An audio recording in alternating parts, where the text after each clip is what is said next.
Good evening, everybody.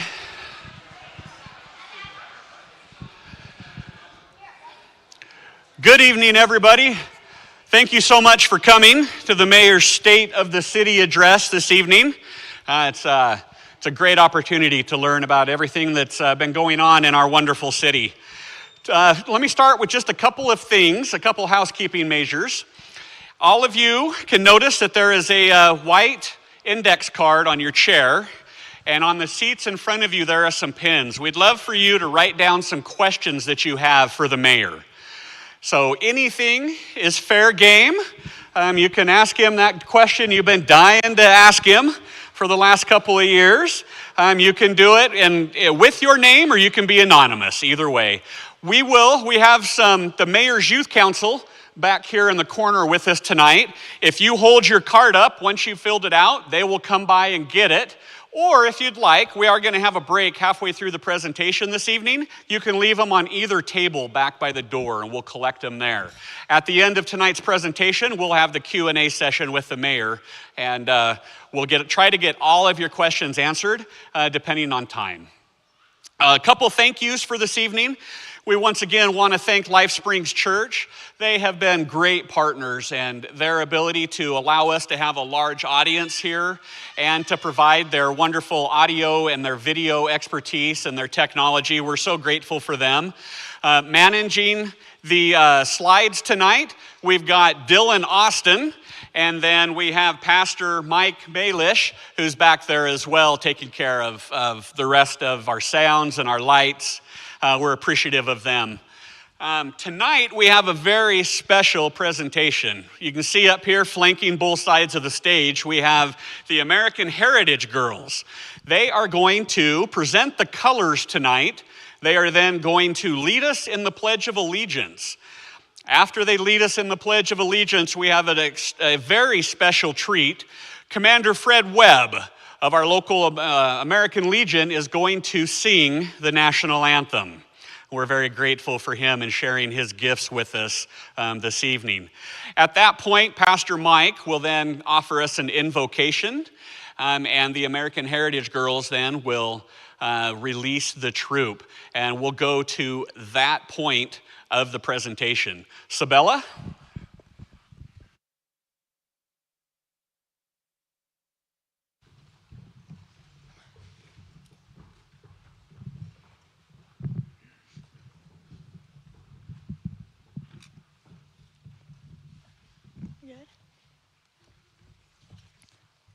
Color guard attention, troop attention, troop salute.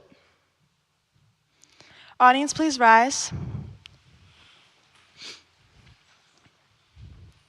Those not in uniform, please place your right hand over your heart. Please remove your hats. Color guard, forward march.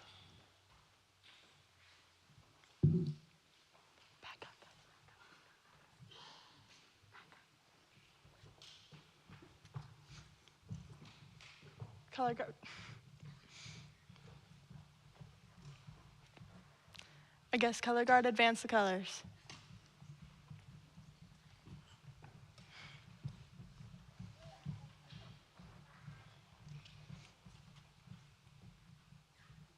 Prepare to post colors. Post the colors. Color guard salute.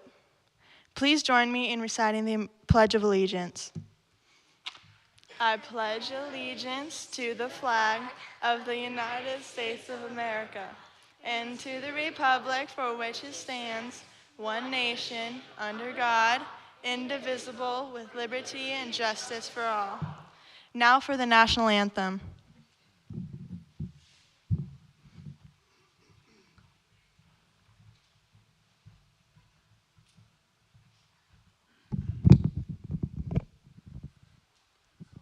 Oh, say, can you see by the dawn's early light what so proudly we hailed at the twilight's last gleaming, whose broad stripes and bright stars through the perilous fight. O'er the ramparts we watched were so gallantly streaming, and the rocket's red glare, the bombs bursting in air, gave proof through the night that our flag was still there.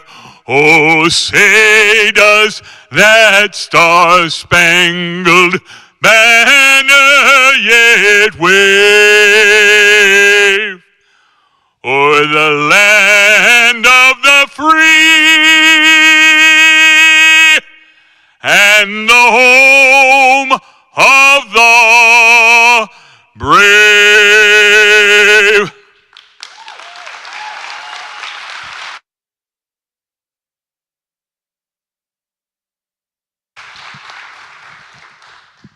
Ready two, all salutes are dropped. Please join us in prayer.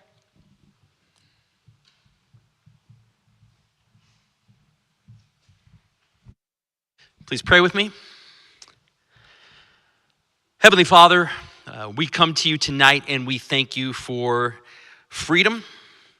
We thank you for this country, God, that we have the amazing ability to live in. We thank you, God, for the blessings that we have in life. God, we thank you for this city, for what you are doing here. And we pray tonight, God, for your presence and God, that you can do what you would have done in this room. In Jesus' name we pray. Amen. Color guard reform. Color guard forward march.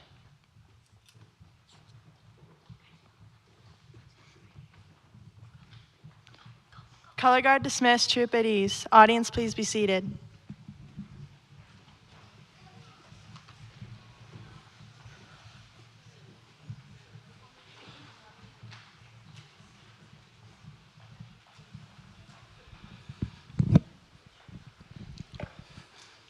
No, you're good. Thank you very much, American Heritage girls. It makes my heart warm inside to see our future generation learn the kind of respect for our colors that they just displayed this evening. These events will stick with them throughout their whole lives. Commander Webb, thank you for sharing your talents with us. That was phenomenal. Thank you so much. Just so you guys know, Commander Fred Webb of American Legion Post 39, that serves Middleton and Star. They meet on the last Monday of every month here at our fire station. And Commander Webb wanted me to let you know, dinner's at 6 sharp, and then they have the meeting thereafter at 7 o'clock. So you're all invited. They would love to have you. You'll see behind me on the stand there, or on the screens, a QR code. The mayor's going to go through a presentation tonight. There's going to be an awful lot of information in that presentation. He's going to move through it fairly quickly. But if you would like, get your phone out, take a picture of that. That will take you to his presentation. You'll be able to follow along. He might even make a sound when he turns the page. And then you'll be able to see all of the graphs and the charts and everything that aren't going to turn out here very pretty tonight. And then as soon as this is done, we will have this posted on the website as well, on the City of Star website. So as you grab that, follow along on the presentation with the mayor. You might even be able to help him stay on track there a little bit. So it is my great honor tonight to present to you someone that I consider a dear friend, someone that I would go to all the ends of the earth for, and someone that I am grateful to call my boss as well. Mayor Chadwick started the State of the City 3 years ago, so this is our third event. It's not something that had been done for a long time here in the City of Star, and he wanted to be able to share everything that's going on in the city with you, the citizens.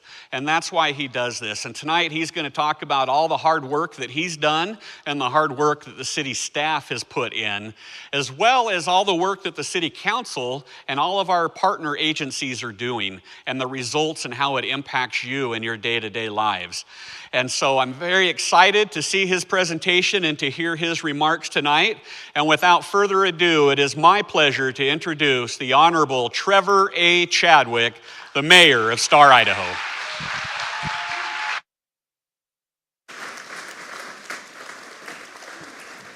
Put that over there. Good? Yeah. Yeah. Am I on? Where do you want it? We'll just put it right in the middle. Hang on, sorry about that. Let me fix my earpiece. And I've been told not to fall off the stage because I about came off it last year. So we'll see what happens there. All right, very good. Well, thank you, everybody, for coming here tonight. And there's some folks that are online because we're live streaming this on YouTube as well. So that's a great thing.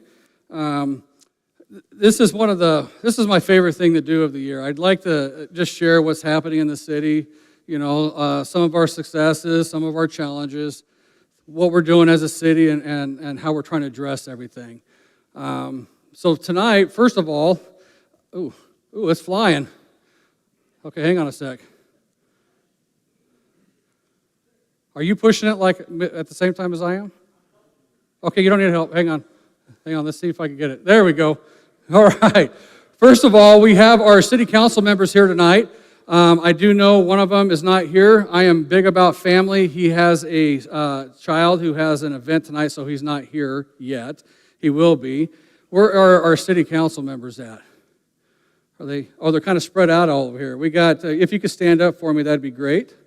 We got Miss Jennifer Salmonson, Mr. David Hershey, and Mr. Kevin Wheelock out there in the back, and Mr. Kevin Nielsen will attend here later tonight. I also have tonight Miss Leslie Van Beek, if you don't mind standing. She's our county commissioner on the Canyon County side of Star. So welcome her tonight for me. Our sheriff was going to be here, but he has another meeting he has to be at. And believe it or not, there's city council meetings I forget it's a Tuesday night, right? Everybody seems to have a meeting here on this night. I also want to thank my wife. Where is she at in here? There she is. My wife is here. She puts up with everything. And I got my son, Hunter, my daughter-in-law, Autumn, and my grandbaby. This is exciting for me, even though she doesn't have a clue what we're talking about. But just to have her in the audience is kind of fun, Miss Kalia. And then I got Miss Viga here. She's our exchange student this year from Denmark. So thanks for coming and participating tonight. First of all, we have our city clerk's and treasurer's office. We do have some of our members of our staff. If you guys would stand up from the city clerk's office, just tell you a little bit about them. We have Jacob Qualls here from the city clerk's office. We got Barbara Conley and Meredith Hudson back here as well. These folks do everything that's required of us in the state, including all of our finances. We also are hiring a passport clerk. I don't know if you guys are fully aware, but the City of Star City Hall, we're becoming a full-service city hall.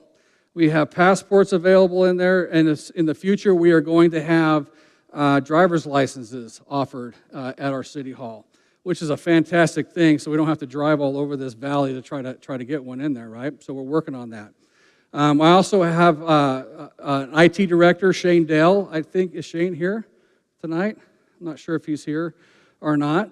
This was a beautiful thing that we did as a city this last year. We used to do this as contract, but we never had our person there when we needed them. And so what we've done is we've combined forces with the Star Fire District and the Star Sewer and Water District, and we all share Shane, and we all pay for him equally. So we have a full-time IT services folk there who has done wonderful things already for us in our city. The first week he was here, he saved us about $5,000 on some of the stuff that we were doing. And I was like, well, holy cow, keep that going. If we could do $5,000 a week, that'd be fantastic, right? If he could save us that money. And then Miss Dana. I know Miss Dana's here. Miss Dana is my public information officer. She does so much for the city. She kind of put together, I don't know if you guys have heard about the Java Brigade that we have. It's a meeting the last Friday of every month. with veterans from the city of Star that we meet every month and sit down and just talk about different things that's going on. So do we have veterans in here? I'm a veteran as well. Thank you, veterans, for your service. Appreciate it very much. A little bit of history of Star. Some of you guys have seen this before, but we originally incorporated in 1905 the first time, and we unincorporated back in 1929. And that was the fighting spirit that Star has had ever since that time frame when they fought with the state on who was going to pay for the state highway through the city. They basically told the state to go fly a kite and forced the state to pay for the state highway instead of the citizens and unincorporate it. So that's kind of our fighting spirit. This is, in 1997, we reincorporated as a city on December 10th, and that was our first mayor and council members at the time. At that time, we had a 6-member city council, and then shortly thereafter, we adjusted down to a 4-member city council. In the state of Idaho, there's a lot of folks here that are new. You either have a 4 or 6-member city council. It's not necessary when you're a smaller community to have 6. Communities like Meridian, Boise, Nampa, Caldwell, they all have 6-member council there. So we thank all those folks. And we did put a coin out this year. It's a 25-year coin. If you're interested in that, just get a hold of our clerk's office or Miss Dana, and you can get one of those coins as well if you're interested in that, if you collect those kind of things. All right, let's talk about some Treasure Valley population statistics. We've seen everybody. How many of you guys have been here 3 years or less in our town? Quite a few of you folks here been here 3 years or less. Well, just to give you a little history with me, my family's been here a long, long time. 1881 in Idaho, so it's a long time, right? We've seen growth spurts happen in Idaho over that course of time. I graduated high school at Boise High. I met my wife out here in 1993 before Star reincorporated as a city, so it was just a small community. I remember when Eagle Road was a 2-lane road, just a farm road, right? Now it's this disaster of a highway system with all sorts of access, right? We try to avoid that. So if you look at the statistics here, what's happened from 2020, we had the census had us at 11,117 people. This year, we're just shy of 18,000 in the city of Star. That is a lot of growth. People are bailing on areas of the country that don't treat them the way they want to be treated and want to come be part of what we have here in Idaho and specifically in Star, right? So, I welcome you guys here for coming to Star. You can look at the Ada County statistics. You can see up there on that. Is it clear back? Oh, good. You can see some of the Ada County statistics and some of the Canyon County statistics up there. No one is immune to this growth cycle that we've seen. Just Star seems like, since we're so new, that we've just seen an explosion of growth over that time frame. Even as we look at what's happening today with higher interest rates and with higher material costs, we still haven't seen that extreme slowdown in residential building permits in Star like other areas have seen. We had 665 residential building permits for the fiscal year that just ended September 30th this last year. That's a lot, right? 665. If you take 2.9 people per household that Compass has, it just kind of shows you, if those fill up, what our new population and stuff will be at that time frame. City finances. We are a fiscally conservative, zero-debt city. We have no debt at all. No bonds, none of that, right? We have a healthy bank account with about $14 million in the bank. Now, if you think about it, our city's budget is only about $14 million. We have a complete 1 year's budget amount in the bank. But part of that money comes in the form of park impact fees and police and fire mitigation fees, which we're going to talk about a little bit later. But we are very conservative with our funding and financing, and we do a really good job as a city. In fact, there's a thing out there called foregone, which is money that you never took during really good years or lean years, that you could have took for property taxes. We have $690,000 sitting in that account. When we talk about property taxes, and we're going to talk about a little bit later, you're going to see that is quite a substantial amount compared to what we charge during property taxes. Okay? We're going to move on to our City of Star Police. This is a passion of mine. Public safety is probably the number one thing that we need to maintain for our community to make sure that's livable, viable, that our families can enjoy. The biggest thing that I hear from people that move here is, I can't believe kids are walking along the streets. I can't believe kids are riding their bikes along the streets. Well, why does that happen? Because we're very proactive with our police. Okay, the police are very, very important. Chief Zach Hessing couldn't be here tonight. Again, he had a hunting trip set up with his son, who's 12 years old, and I'm like, man, get out. You don't have to be here for that. Take your son out. Your son's going to remember that more than I'm going to remember you being here, right? So that's even better. So we have some of our fine police officers sitting back here in the corner.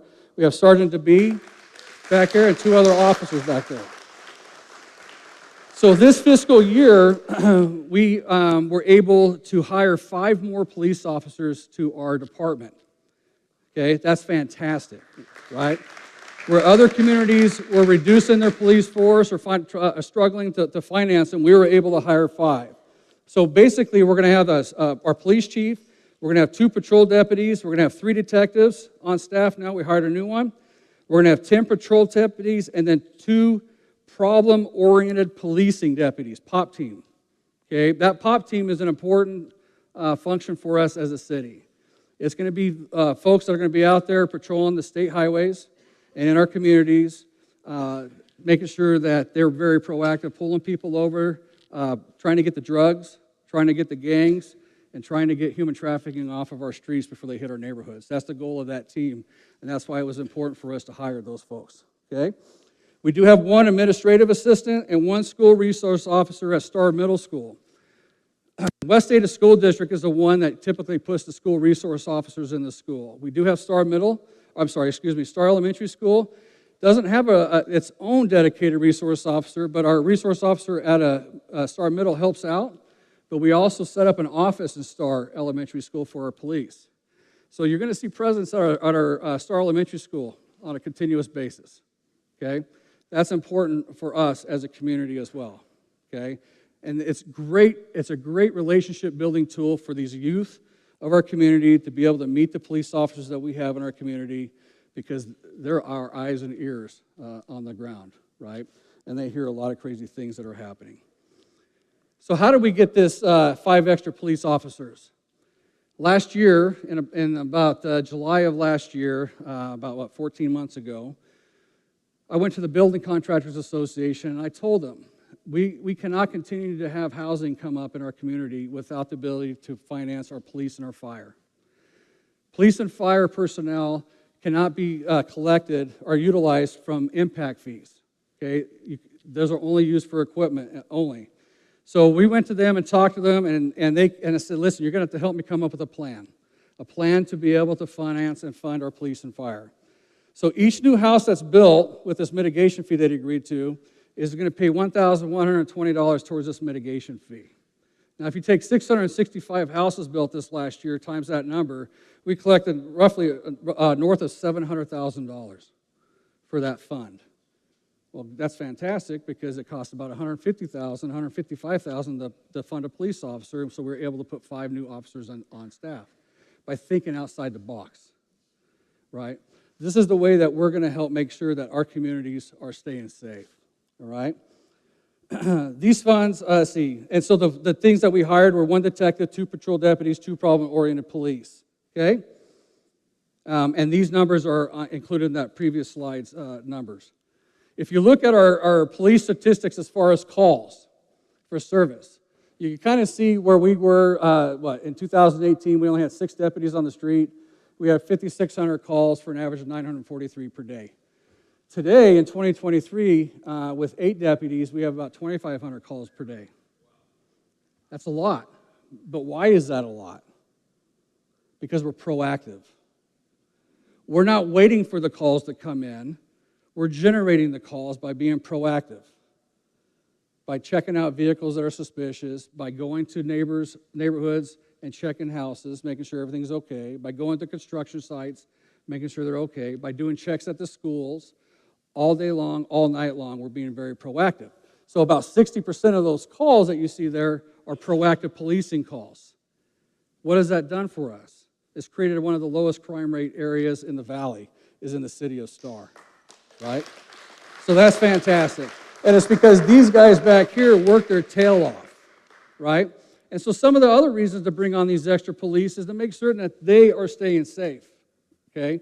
It's important for our officers to know that they have backup that's here in case something goes awry.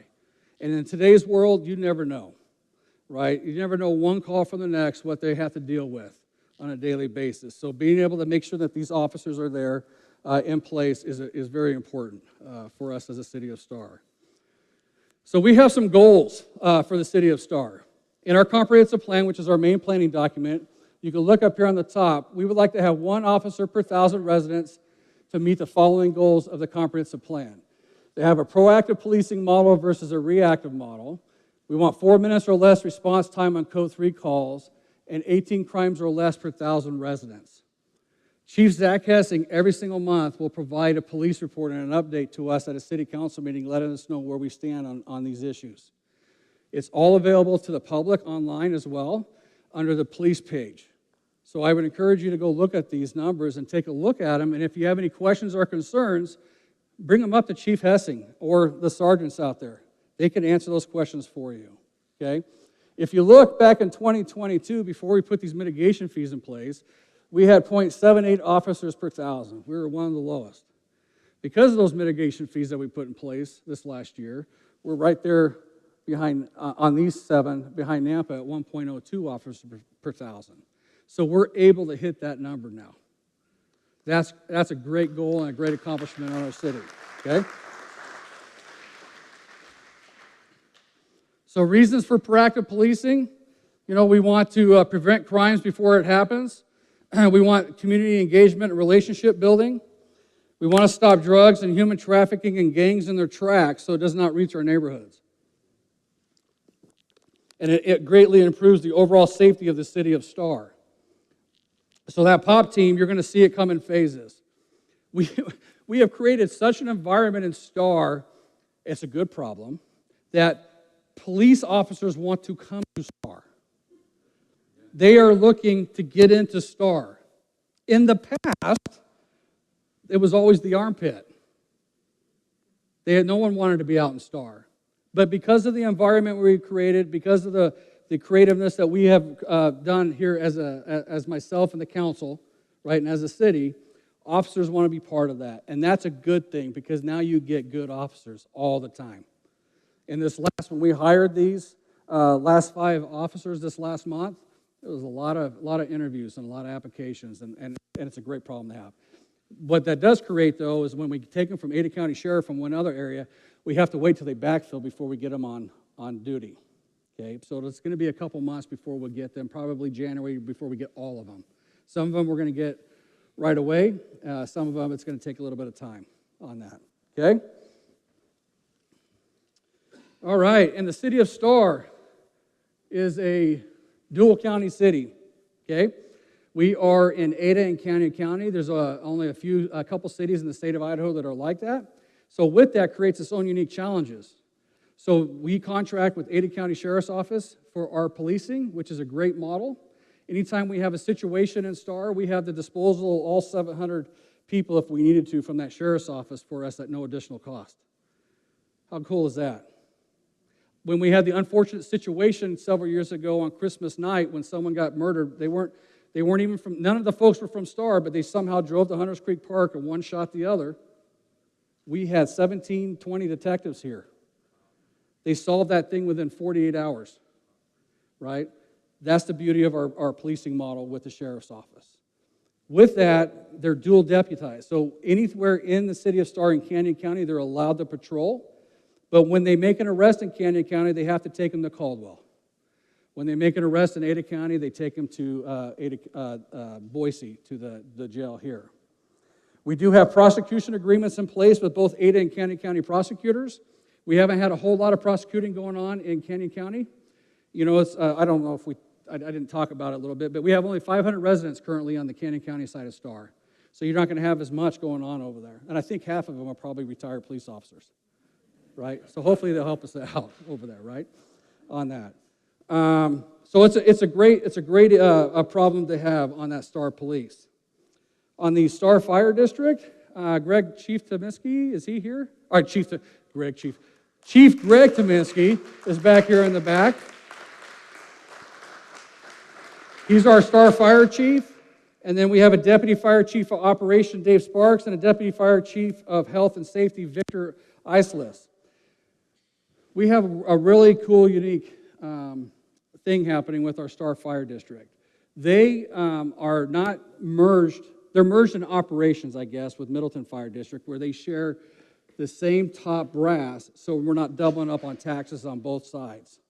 It's a beautiful thing. And then they have more ability to handle calls amongst each other between an agreement. It's two separate taxing districts still, Star Fire District and Middleton Fire District, but they operate cohesively as one. It's a beautiful thing. Star Fire District was established in 1953 and covers 55 square miles. The city of Star is only 12% of that. So if you think about it, they cover a vast area, even over into that new Spring Valley development in Eagle, and over to Palmer Lane about is where Star Fire District goes, okay? They have two battalion chiefs, 21 firefighters, and 2 emergency vehicle technicians there. Star Fire District, you know, when House Bill 389 came in a few years ago, it kind of created a challenge for them as well, as far as being able to fund new firefighters. Where we can hire 1 or 2 police officers at a time, you can't do that in a fire district. In order to open a fire station, we need 9 at a minimum. So that creates even a bigger challenge. So we're talking, what, $1.5 million, $1.6 million in order to fund the firefighters in that new fire station. So right now we have Station 51, which is located across from Allison's over here. And then you have Station 52, which is out on Kingsbury Road, which is Star Fire District. In the future here, we're going to have another fire station on Floating Feather that we're going to talk about here in a minute. Well, we'll talk about it now, I guess, right? Station 55. It's going to be built on Floating Feather across from the LDS Church there. Recently, they put a sign up over there that shows a future location of Station 55. That's going to be funded entirely by the impact fees that were collected from all the new homes that were built in Star, or in the fire district, I guess, essentially, except for Eagle has chosen not to collect those fees in the Eagle side of it. The nice thing about Greg, he's very frugal and very creative. Where some of these new fire stations that are being built are $10 to $15 million in other areas of the valley, I think Greg's going to get this done, what, for 5? 2?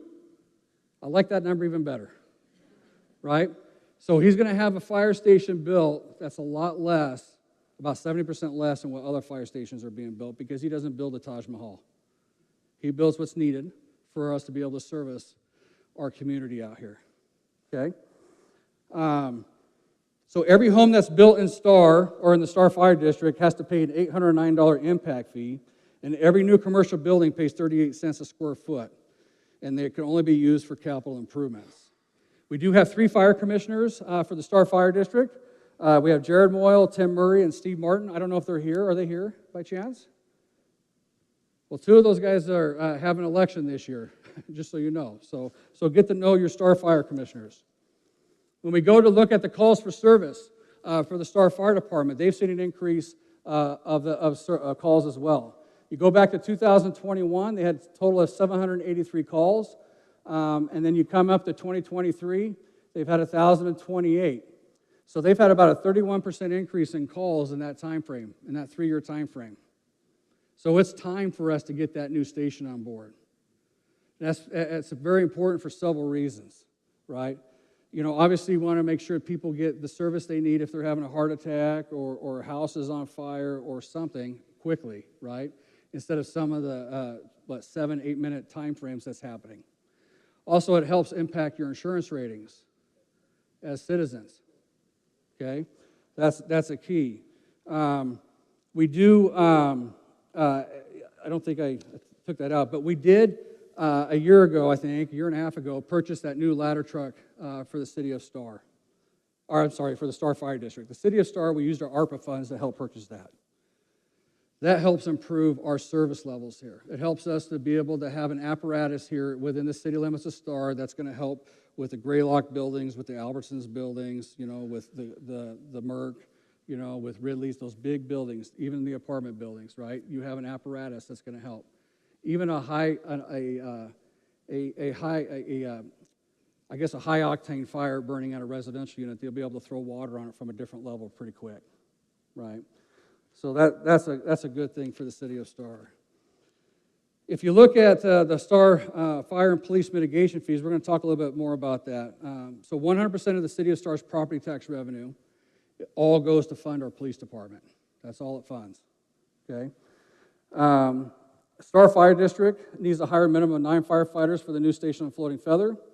So the mitigation fees that we created for Star Fire is $1,200 per house for a fire mitigation fee. And that's just a drop in the bucket for them.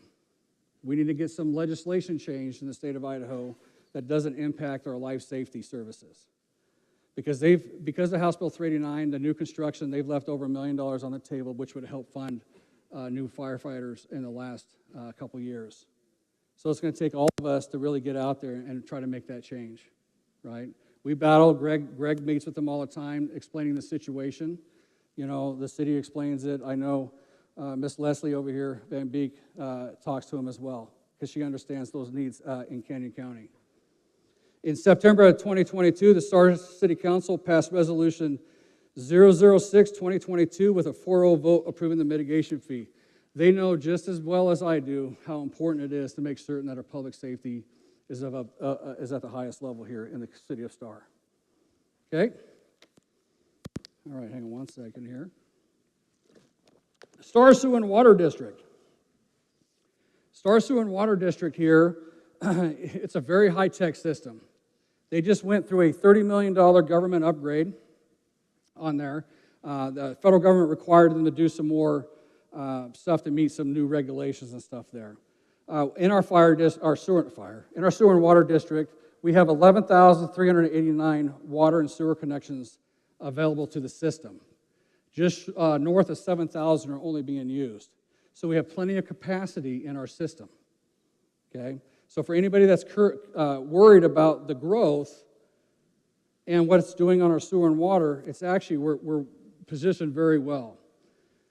The Joplin Road lift station was completed and will service all areas south of the Boise River. And the West Canyon lift station that you see along Highway 44 here by Kingsbury is going to service everything from Canyon to the Star Road. The Sewer and Water is also drilling some new test wells around Star Road and Highway 2026. It's amazing to me how if you just move 5 feet, you get into water, and good water. It's baffling to me how our water works here. If you guys live down here in the flatter areas, if you dig a couple feet in the ground, you probably have a river of water flowing, right? Lots of groundwater there, okay? We do have a 1 million gallon storage tank that's located in the foothills of Star, just north of Kalina Vista. That serves the high pressure systems up in that area very well. And per the Idaho Department of Water Resources, Star is positioned very well with the aquifer that we have for our city water. I think we're about 300 to 400 feet deep down here in the valley for our city water, and it's good water down here.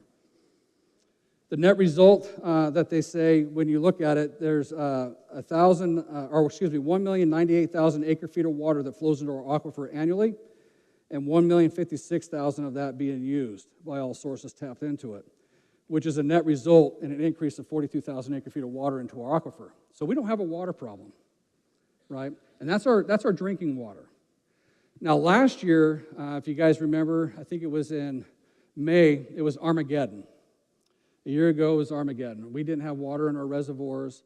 People thinking that we were going to run out of drinking water. No, that's our surface water. That's our surface water utilized for irrigation and stuff. I had a conversation with our Water District 62 folks today, and they are shutting down all the irrigation here pretty quick. And what they told me is we're sitting very, very well up here in our 3 storage reservoirs up in the hills. We're going to have over 50% of that water still there after this whole summer. Fantastic. They're even expecting to have to do some flood mitigation in February based off the trends of what's happening. So that's good news for all of us, right? The more water that we flow through our canals and our systems out here, the more water recharges our aquifers, okay? Some of the things that we're looking at as a city of Star, with development, you have some challenges with that. You have all these open canal banks and ditches and stuff that water flows through. Believe it or not, when that water flows through that recharges our aquifers down here in the city, right down in the lower area. Some of the things that we're looking at is requiring development, if they have to tile a ditch, which is cover it up with pipe, is to perforate that pipe. So we have seepage. Because this valley, 120 years ago, when all these canals were built, a lot of these aquifers that we see, even in the country areas that are shallow, were created based off of these ditch and irrigation systems. So if we can figure out how to continue to perforate that water into the ground a little bit, then we should be sitting pretty for quite a few years on that. This next slide kind of shows you the water ground budget, where it shows you the inflows and the outflows and kind of where it flows out on there. So if you guys have questions with that, write it down on your card, because I'm sure we can get an answer on that. Is pretty easy. Transportation. This is all of our fun one, right? In our city. We have 3 transportation agencies that service the city of Star. In Ada County, Ada County Highway District services all the roads within Ada County portion. Kenyon Highway District 4 on the county side for us. And then ITD services all the state highways. For those folks that are newer, Ada County Highway District is a unique animal, one of a kind in the country, where they maintain all the roads in Ada County for all 6 of the cities and the county. If you were just to go to our neighbors to the west, the Middleton, they have their own road department that handles all the roads within their own city. We don't have that option here. So we contracted with Kenyon Highway District 4 to maintain the City of Star's roads on that side of the city to the same standards that we utilize with ACHD, so we don't have 2 different standards out there, okay? So we got 3 state highways that run through Star or abut it: State Highway 44, which is state, Highway 16, and Highway 2026. We're going to talk a little bit about those highways. So the proportionate share agreement, we put this in place in April of 2020. This was something that we were working on in 2019. And basically what that is this is another unique way for us to get state highway improvements within the city of Star that were unfunded through the state. Basically, an average of $1,000 of every house that's built goes into this fund. We currently have about $6.2 million committed to this fund. We've had over $2.5 million collected, roughly.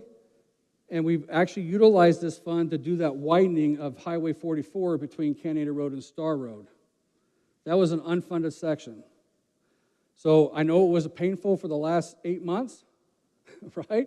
And it went about 2 or 3 months longer than it was supposed to, but when you start digging in the ground, you start discovering things that you didn't know was there, right? And you have to mitigate that. So the proportionate share agreement is one of a kind. I don't think any other city has done it yet, but they were seeing what we were doing, especially with this project up here that we did and how that worked out. So as a city of Star, what we did is we don't have a highway department. I don't have road folks here. But we got it with ITD, said this is the section that we want to widen. We want to get it done. We hired the engineer for that to design that road segment to ITD standards. We hired the CE&I folks, the ones that do all the inspections on that. And we put it out to bid and hired the contractor to build that segment. We did that with our small staff in the city of Star of about 22 people. Think about that. Here's the greatest thing in the world about this is, from a city of Star standpoint, not having any of this highway stuff or all these folks in place, we were able to get this project created, designed, approved, and built in about 20 months. You look at that anywhere else, that's not happening. It's taken a lot longer, sometimes 4 and 5 years to get these things done. And so we're very creative, and we find ways to get stuff done here in the city of Star, and that's a great thing, right, on there. So we have future plans of continuing to go west. So there was anytime the state uses federal money, they have to do environmental studies. and whatnot for roadways. So the segment from Highway 16 all the way to Interstate 84 was all tied into a single environmental impact study. And Middleton decided to, for their own reasons, to remove their bypass, which threw out that study. But Caleb Lakey with ITD and his staff were able to keep the segment alive from Star Road to Highway 16, okay? But it delayed that project. That project was originally slated to start this year. But because of that EIS issue, it threw it out. It's not going to start till about 2025 is what we're finding out now because of the federal money. Along with that segment being widened, because a lot of people ask, why do we have the hourglass? Right, you have the wide roads there, and then that narrow road section from City Hall going to Highway 16. It's because that funding is tied to federal funding to widen that out, and it's just going to take a couple years to get that all resolved. Because part of that requires them to buy all the right-of-way for the pathway that goes from the Stillwater development in Eagle all the way to Highway 16, which will connect us to the Greenbelt system that goes to Lucky Peak. Okay, they wouldn't allow us to pull it apart. They're requiring it to all be done at the same time, which for good reason. I mean, we're dealing with government, right? Government dealing with government. Sometimes government says they'll do things and they don't do it, right? This way it assures everything gets done at the same time on there. Okay? We did put a video together. If you're interested in looking at that video that talks about that proportionate share in the Highway 44, it's on staridaho.org under the mayor's page, I believe, right? Yeah, where that video is at. It's about 10 minutes long. And you can see it. I mean, it's actually improved. When I look out there outside City Hall, it's painful between 3 and 6, right, to get westbound here in Star. That's actually helped out a lot by restriping that segment from City Hall to Star Road and then widening that other section down there. We're getting traffic moved through. So you're aware we have 20,000 vehicle trips a day that come along Highway 44. 20,000. That's a ton. 60% of those vehicle trips originate out of Canyon County. So we have a challenge. The challenge we have is we have one singular bridge, Star Road, and then one in Middleton, 6 or 7 miles apart between those bridges. So myself and Mayor Rule and Canyon Highway District 4 are pushing right now to create another bridge crossing at Kingsbury. Okay? Kingsbury would alleviate some of the challenges we have of traffic coming through Star. It's not going to be cheap, it's going to be spendy. It's probably a $40 or $50 million project at a minimum for the bridge because of the river crossing we're dealing with, okay? On the same token, we're looking at a new east-west highway on the north side of town between Middleton and Star. It will connect with, have you guys been out Highway 16 and see all that road work with that Spring Valley development? That road is called RE Way. It would connect with RE Way in an overpass and connect around Goodson Road on the freeway. So if we can create that east-west route that's on the north side, it would bypass traffic from coming through Middleton and Star, and it will allow people to either get on Highway 16 or continue through RE Way and the Avamore development to Highway 55. So it would give us a new highway. So we're really pushing for those things to happen to try to alleviate some of those challenges. The biggest key for us now is to get those approved in the regional plans to make certain that we are preserving those right-of-ways for those developments. I'm sorry, preserving the right-of-way from the developments for this highways and roadway improvements, right? So that's key. The last thing you need to do is do what they had to do with Highway 16 and go out there and buy all of this development, or all the right-of-ways to be able to put that highway through to the freeway, okay? And we firmly believe that that's going to do a lot of improvements for us. Some future stuff with ITD and what's going on now. We have the Highway 16 expansion that's going from 2026 to Interstate 84. ITD just recently, excuse me, man, my mouth's getting dry up here, but ITD just recently bid out that middle section of that Highway 16 improvement. It was roughly $50-60 million.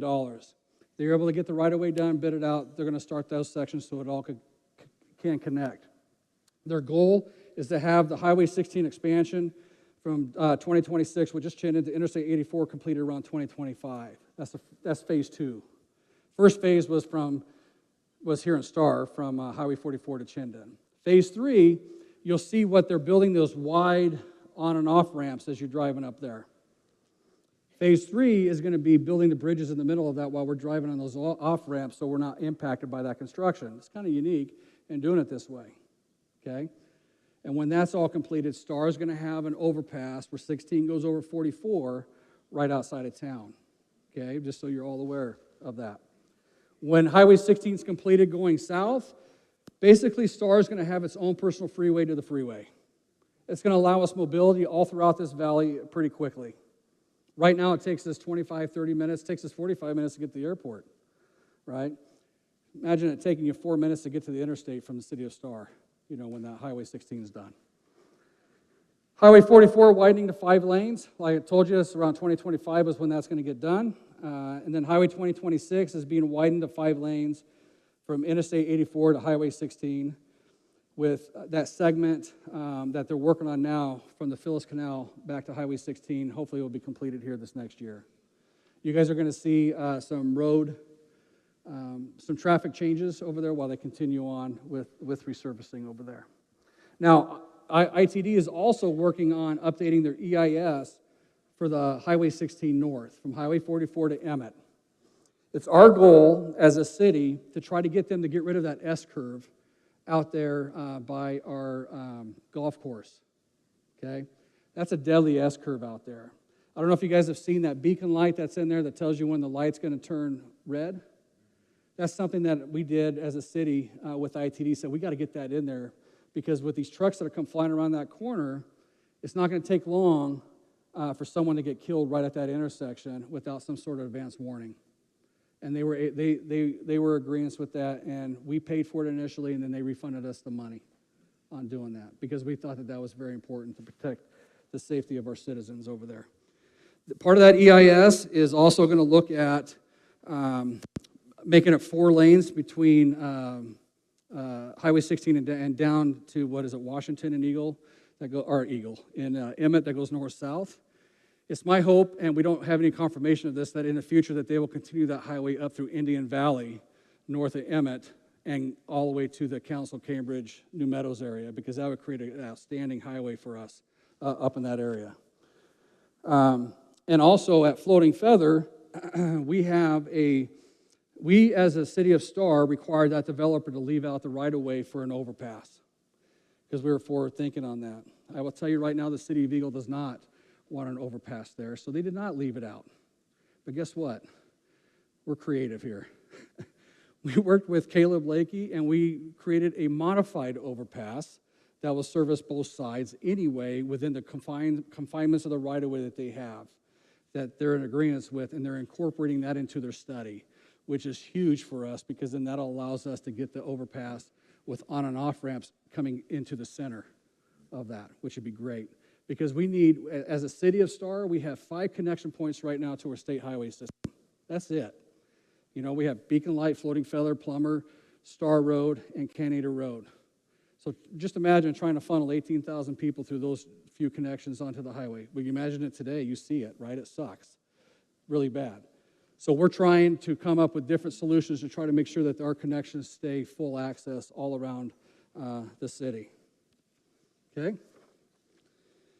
ACHD, that change, oh, there we go. ACHD, we have seen our relationships improve with ACHD over the past few years. Our new Commissioner Miranda Gold, comes out and actually meets with me once a month. And we've did some drives. We talk about the challenges we have on our roads here. Some of these relationships kind of get contentious at times. I've been called a whiner by some of the commission at ACHD, but I'm going to tell you right now, I will whine all day long as I can protect the citizens of Star, okay? That's key, right? So ACHD provides all road improvements and permitting and maintenance on over 5,230 lane miles in the county. That's a lot of miles that they have to maintain. The City of Star, we work very hard. We have a very active transportation committee that helps us vet out projects that we need to get done as a city. But we've worked very, very hard to get projects included on their integrated 5-year work plan. And just so you know, every new home built in Ada County pays $3,493 in impact fees to ACHD, plus there are some commercial ones as well. You're not coming to kick me off yet, are you? Oh, do I need to bring it down more? Sorry. How about that? Is that better? Okay, my apologies on that. Do I need to start over? No, I'm kidding. I don't think we have enough time in the day for me to start over. So this is what's called the Integrated 5-Year Work Plan. Every year they go through and they do update this plan. And it shows you the projects in the different cities and different areas of the county that are going to take place over the next 5 years. If you look on 2024, we have a lot of bridge work that needs to be done here in Star. So before any of our roads can get widened on these main arterials that we have, like New Hope, Floating Feather, Beacon Light, Munger, Brandon we saw last year where they did the bridge improvements. They got to improve these bridges before we can widen them. And so we're on the plan right now to get Munger Road Bridge done in 2024 on the north side of Munger. And then in 2025, we're on the plan to get the Floating Feather Bridge done that's just east of Munger, where the canal crosses. On 2026, we have 2 more bridges on Munger that are slated to get done. And then we also have the the Pollard Lane from Floating Feather to Star Middle School improvements that are going to get done, which includes pedestrian pathways. It includes bridge work and stuff like that. There's several bridges there. And then we have a Star Road. We have from Main Street to Highway 44, right there at the bridge, at the river. On the west side, we got ACHD is going to finish the sidewalk pathway through there to get people from downtown down to the river, along with a hawk light that goes across the road there to help pedestrians try to cross safely there, right? But the biggest thing that we've done, this whining paid off. I'm going to tell you. I call it relationship building just in a different way if it's whining, right? Star Road from Highway 2026 to Highway 44 is now on their integrated 5-year work plan to start the design and concept study in 2025. It originally was not slated to happen until 2035. That's a long time, right? Being the only north-south arterial for the city of Star with the city on both sides, it is key for us to make certain that road is completed, right? So that was a big win for the city of Star when they just approved this last month. So that was awesome. So because that's a lot of money. It's going to be I think it's going to be $25 to $30 million for that project to get done. A couple other things. We collect all these impact fees that are collected in the city of Star. This is why we keep pushing to try to get stuff done in the city of Star. We want to see the money that the people in Star are paying toward those fees to be utilized in Star and not elsewhere in the county. Some of the other things that we're trying to do also, if you see like some developments along, like for instance, along right in front of the LDS Church on Floating Feather, where there's a gap between the roadway and the grass, it's just gravel. But if you go down further on the other development, they built it out with a nice 10-foot sidewalks on both sides. We're trying to get ACHD to rethink the way they do business and make development pay for stuff ahead of time so we know that the money's getting spent now instead of trying to fight for the money in the future, right? That's key. So hopefully we can get it so where all these segments are being built out at the same time and not just with the future thought of collecting impact fees to do it 10, 15 years down the road. Okay? Then we go on to transportation in Canyon Highway District 4. So the City of Star has helped create and fund Canyon Highway District 4's first impact fee program, which was approved by the Star City Council in September of 2021. They have a lot of projects that they've identified on the Canyon County side and Canyon Highway District 4, which basically goes from Canyon Road, I think it goes past the freeway, up to the river, and then going north, right, in Canyon County. Each new home in Canyon County pays an average of about $5,050 per new residential unit for impact fees. It's about, $1,500 more on the Ada County side? It's because Ada County's been doing this for 30 years. Canyon Highway District 4 is new. So they have a lot of projects that need to get done out there. Okay? And so if you look, this is, you can't see it very good up here. Sorry about that. But this is Kenyon Highway District 4 Draft West Star Neighborhood Plan. And they continue to modify that on there.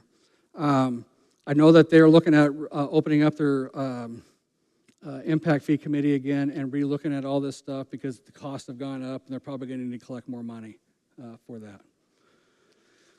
All right. Schools. Let's jump into schools. we have some serious challenges for schools, and there's a lot of things that could be done at the state level, in my opinion, that can help fix that.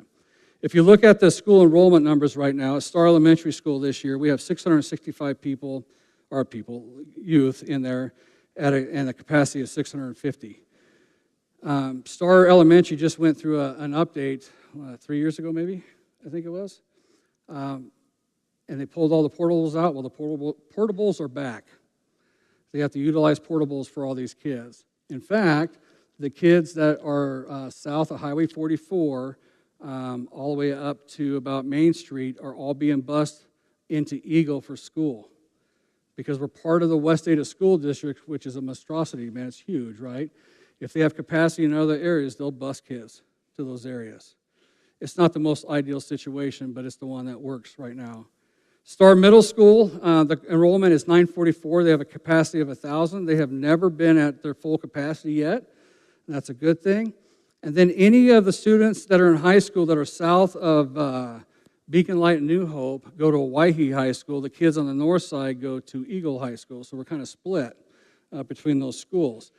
And if you look at that, both of those schools are now over capacity, okay?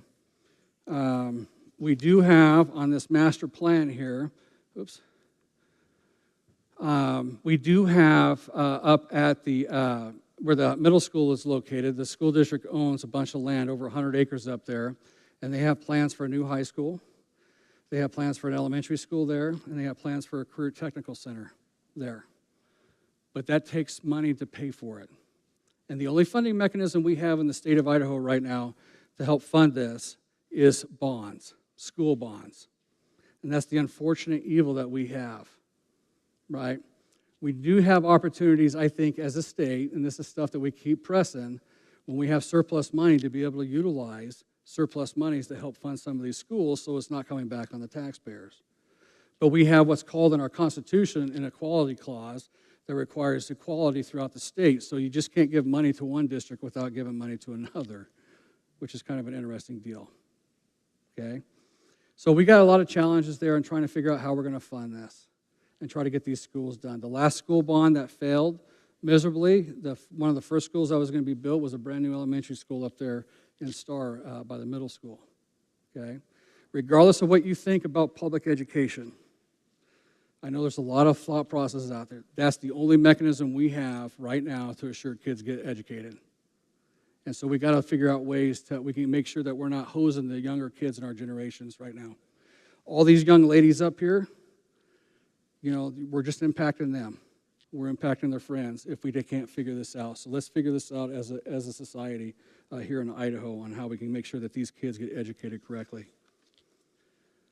All right, when we're talking about utilities, some of the other utilities, we deal with Idaho Power, Intermountain Gas. Idaho Power and Intermountain Gas do not have any challenges right now with providing services. What they have challenges with Idaho Power is getting transformers, getting meters, getting things like that. Everything in the last 2 years has been thrown in an influx. Some of these big transformers that are needed for some of these big businesses could be 2 years out. They used to buy everything in the United States. It was U.S. made. They've had to reach out overseas to try to get these things done because they can't get it done here in the U.S. anymore. Okay? Idaho Power goes through a 10-year regional electrical plan, utilizing everybody's various comprehensive plans. Every 2 years, they review and update the 20-year plan.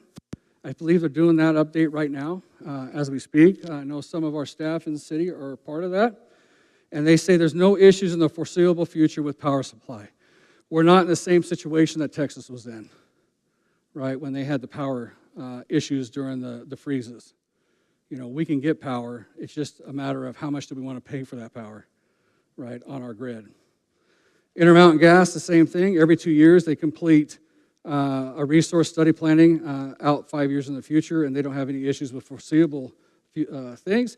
If we just let the East Coast just get rid of all their gas supply for their dryers, their stoves and everything, we'll have plenty of gas forever here, right? We'll use it here. And then fiber internet. So we as a city are trying to work on a citywide fiber network. We're not doing it the same as what Ammon or Eagle did. We're letting the market take care of itself.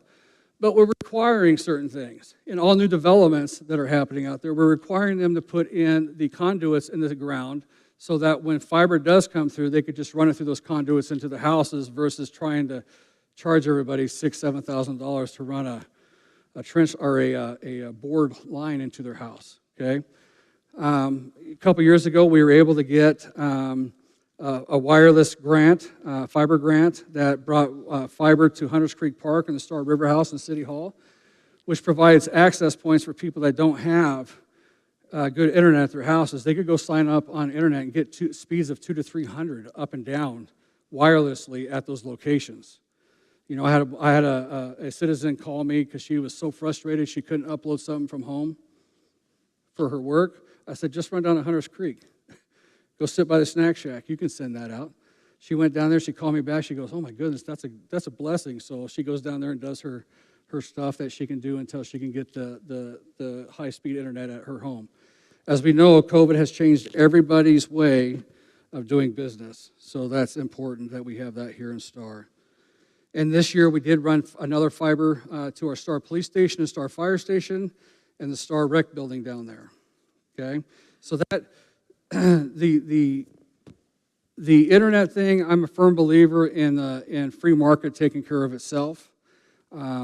We do have a lot of interest now that we got those grants and put those other networks in. Now they're wanting to tie off on that.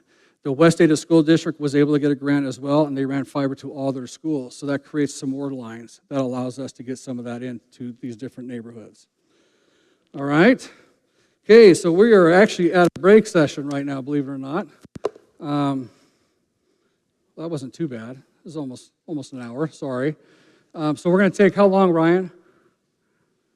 10 minutes? 10-minute break.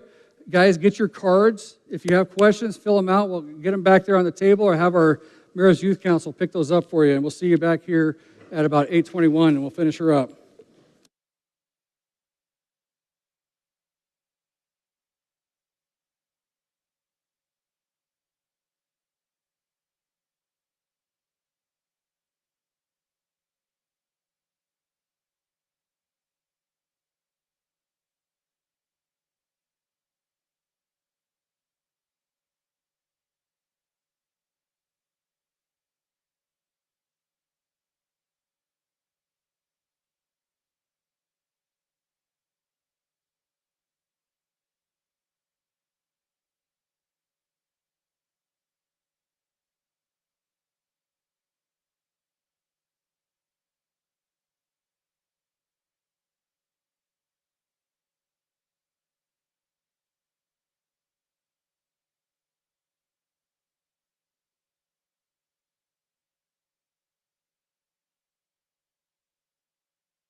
All right, this is your 2-minute warning. We'll reassemble in 2 minutes.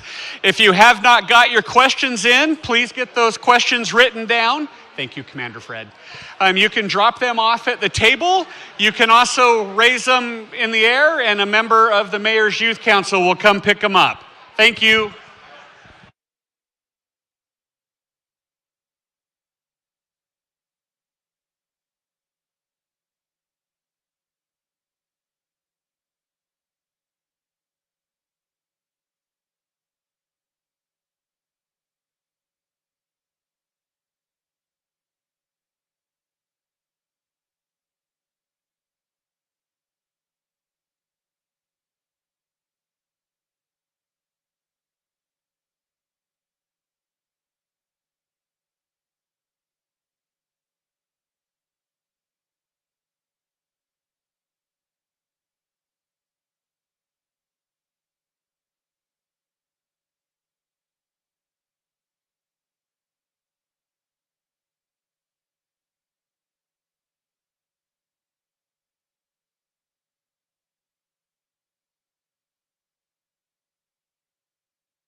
All right, let's, if everybody can take a seat for me, that'd be fantastic.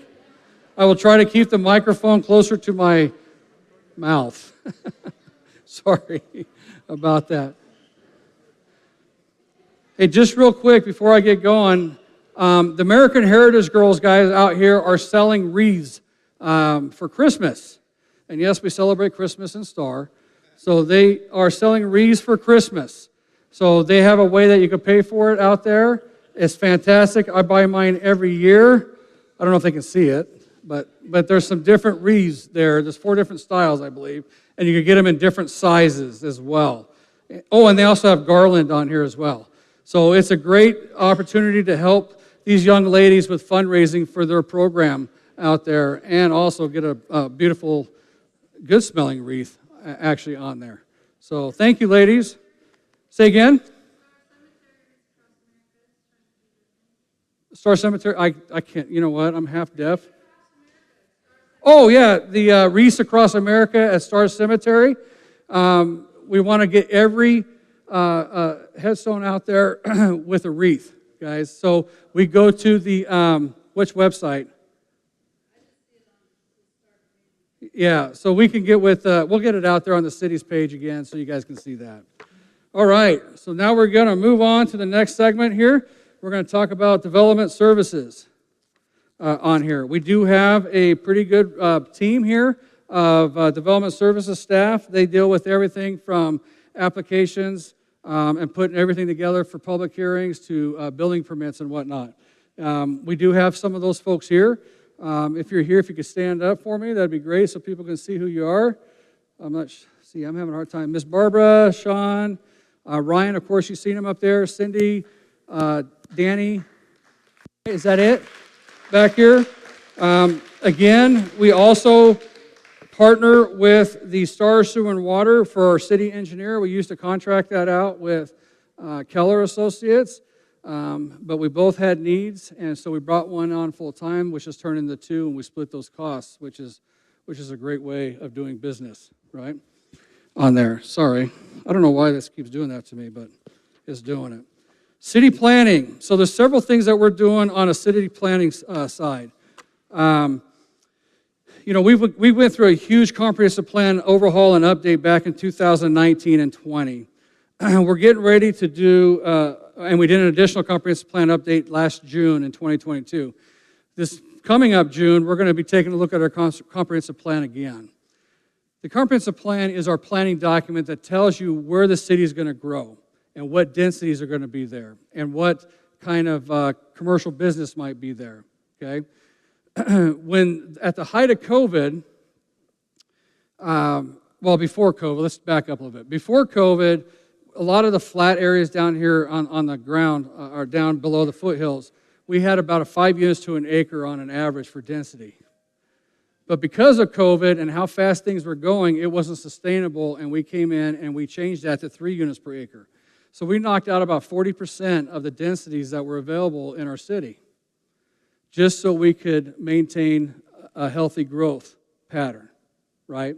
That's important, because we're kind of sometimes a product of our own demise, right? If you do all this building, so I guess we're the opposite of Boise, where they went on a big increase in densities, where we're not. You know, we lowered that down here in Star because traffic becomes an issue out here, right? Can you imagine if we had a 40% more traffic to the roadways? That would have been horrible, right?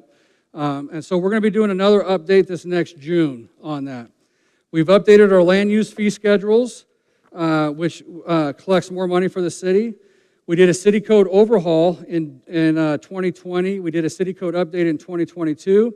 We're actually in the process right now to do some more city code updates.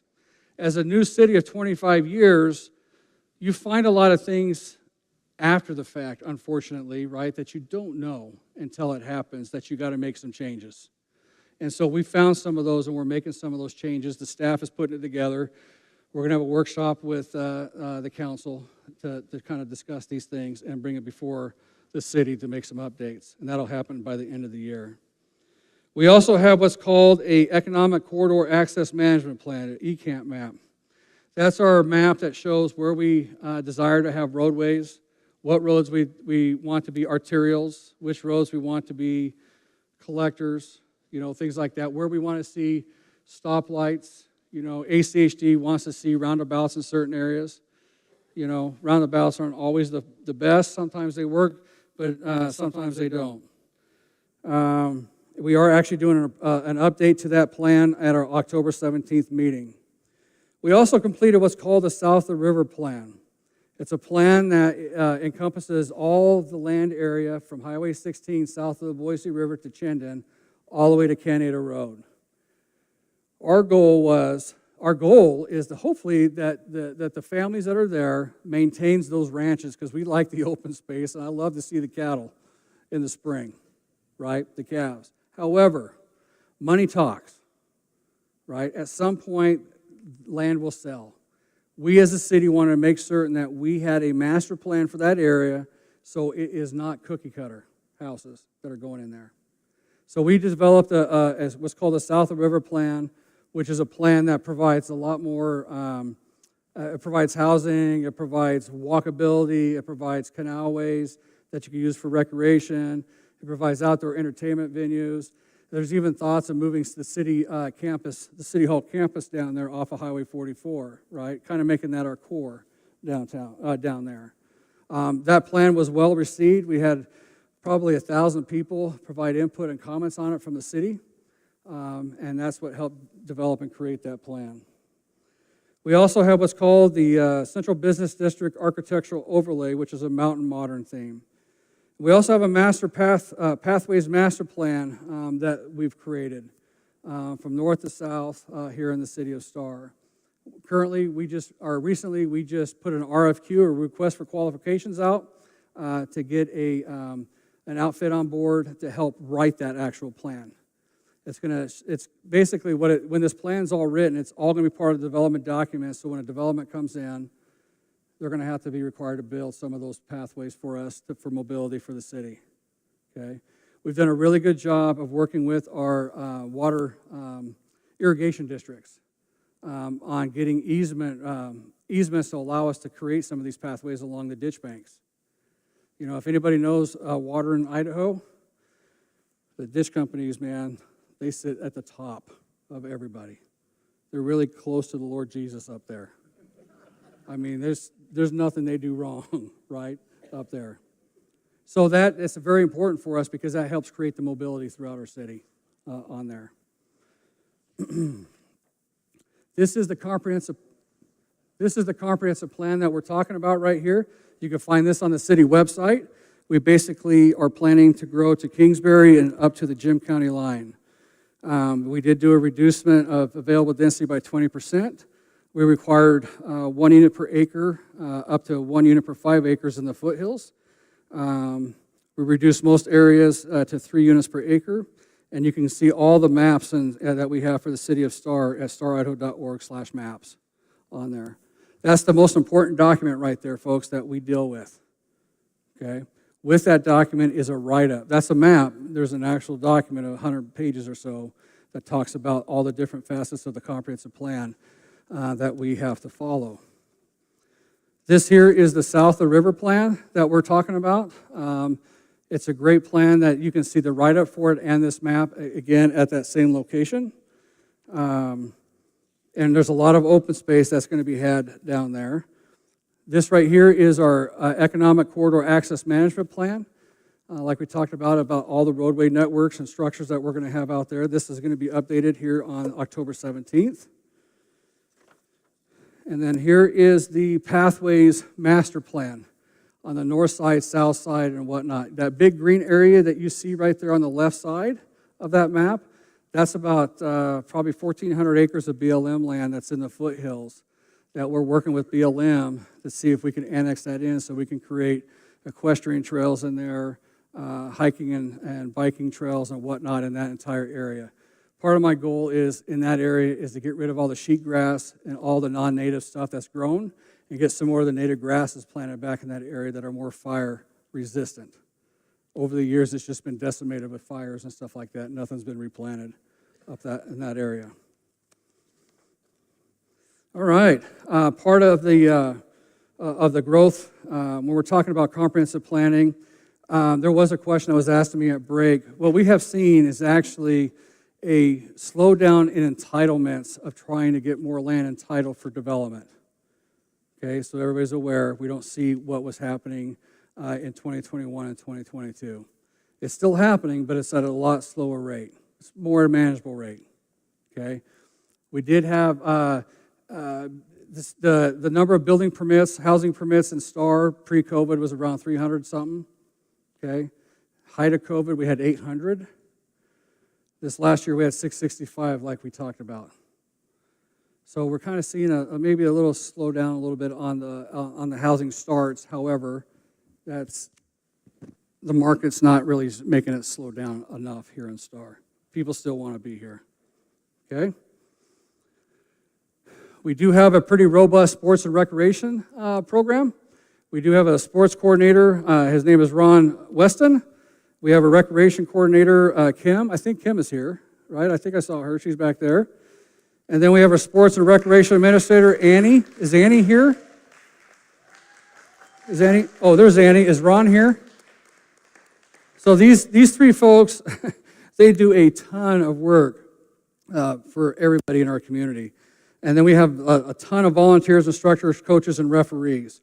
So on the sports side, the sports, they're responsible for various sports programs like soccer, football, futsal, baseball, volleyball, adult soccer, cornhole, pickleball. Pickleball is a fat guy's happy sport. I'm telling you, I like pickleball. We're building pickleball courts here in the future here in STAR this year. So we'll talk about that. So by the numbers, if you look at this, our sports programming has about 1,800 participants. That's a lot. Our adult programming has about 670 participants, and our youth camps and special events has about 1,200. So all in all, every year, these guys service about 3,700 people participating in all these activities that we have. That's fantastic. And we have a little bit of everything for everybody, right? All the way from the little guys that do these baking camps, all the way up to our elderly folks that are doing the fit and fall classes, the Tai Chis and stuff like that down at the River House. So we have a lot of different programs that we do for folks out here. We even have a pretty good cornhole thing if you're into that. If you look at this, these are some of the pictures of the different activities. Just recently, one of the big ones that we have is the daddy-daughter dance. That thing has become so stinking popular, that's awesome. We also have archery camps that we hold here. Pastor Tim Ney is a certified archery guy, and he'll hold those camps here with students that they get to shoot their bows inside this room here, which is really, really cool. Okay. We also have a parks and building maintenance team. Quite a few folks on that team now. We have Bob Little, Lonnie Carlson, Antonio, Matt, Clinton, Andrew, Maria, and Cleo. Are those guys, any of those guys here? I did see a couple of them right back here. So guys, these guys, rain, snow, heat, It doesn't matter. Those guys are out there working their butts off on trying to make certain everything looks good, from our city hall to our parks to the river walk every time there's a wind storm that blows through and knocks limbs down and trees down. Those few folks there maintain everything that we have in the city of Star, and they do it very well. So they do a great job, so thank you guys. I'm glad you guys came, because they start bright and ugly in the morning, here in the city. When it snows outside, you'll see those guys out there probably 4 or 5 in the morning starting to plow snow and stuff like that out here in our community, or around the city projects out here. We have several parks in the city of Star. Did that come up? Oh, did I go too far? Oh, here we go. Yep, we got several parks here in the city of Star. We have the Hunters Creek Sports Complex, which we improved in 2021. It's about 18 acres. West Point Park across the street, Blake Park, which we just did some improvements on as well with walking paths. We have the Riverwalk Park, the River House Park, Wagon Tails Dog Park. If you guys have your furry friends there, family members, that's a pretty cool park, man. When you look at it from the air, it looks like a dog's paw. Pretty awesome. We have the splash pad, which, man, that thing is awesome. That is a great tool. Star Sewer and Water, trying to figure out how to make them happy with all the water we use on that, but it's a cool thing for our kids. And then we have ongoing work at our Pavilion Park over there. Some of our future parks that we're doing, Freedom Park, which is down there behind Heron River by the River House. It's going to have walking paths, docks, picnic shelters, frisbee golf, fishing, and paddleboarding. You can see all that work that's going on right now down at that park.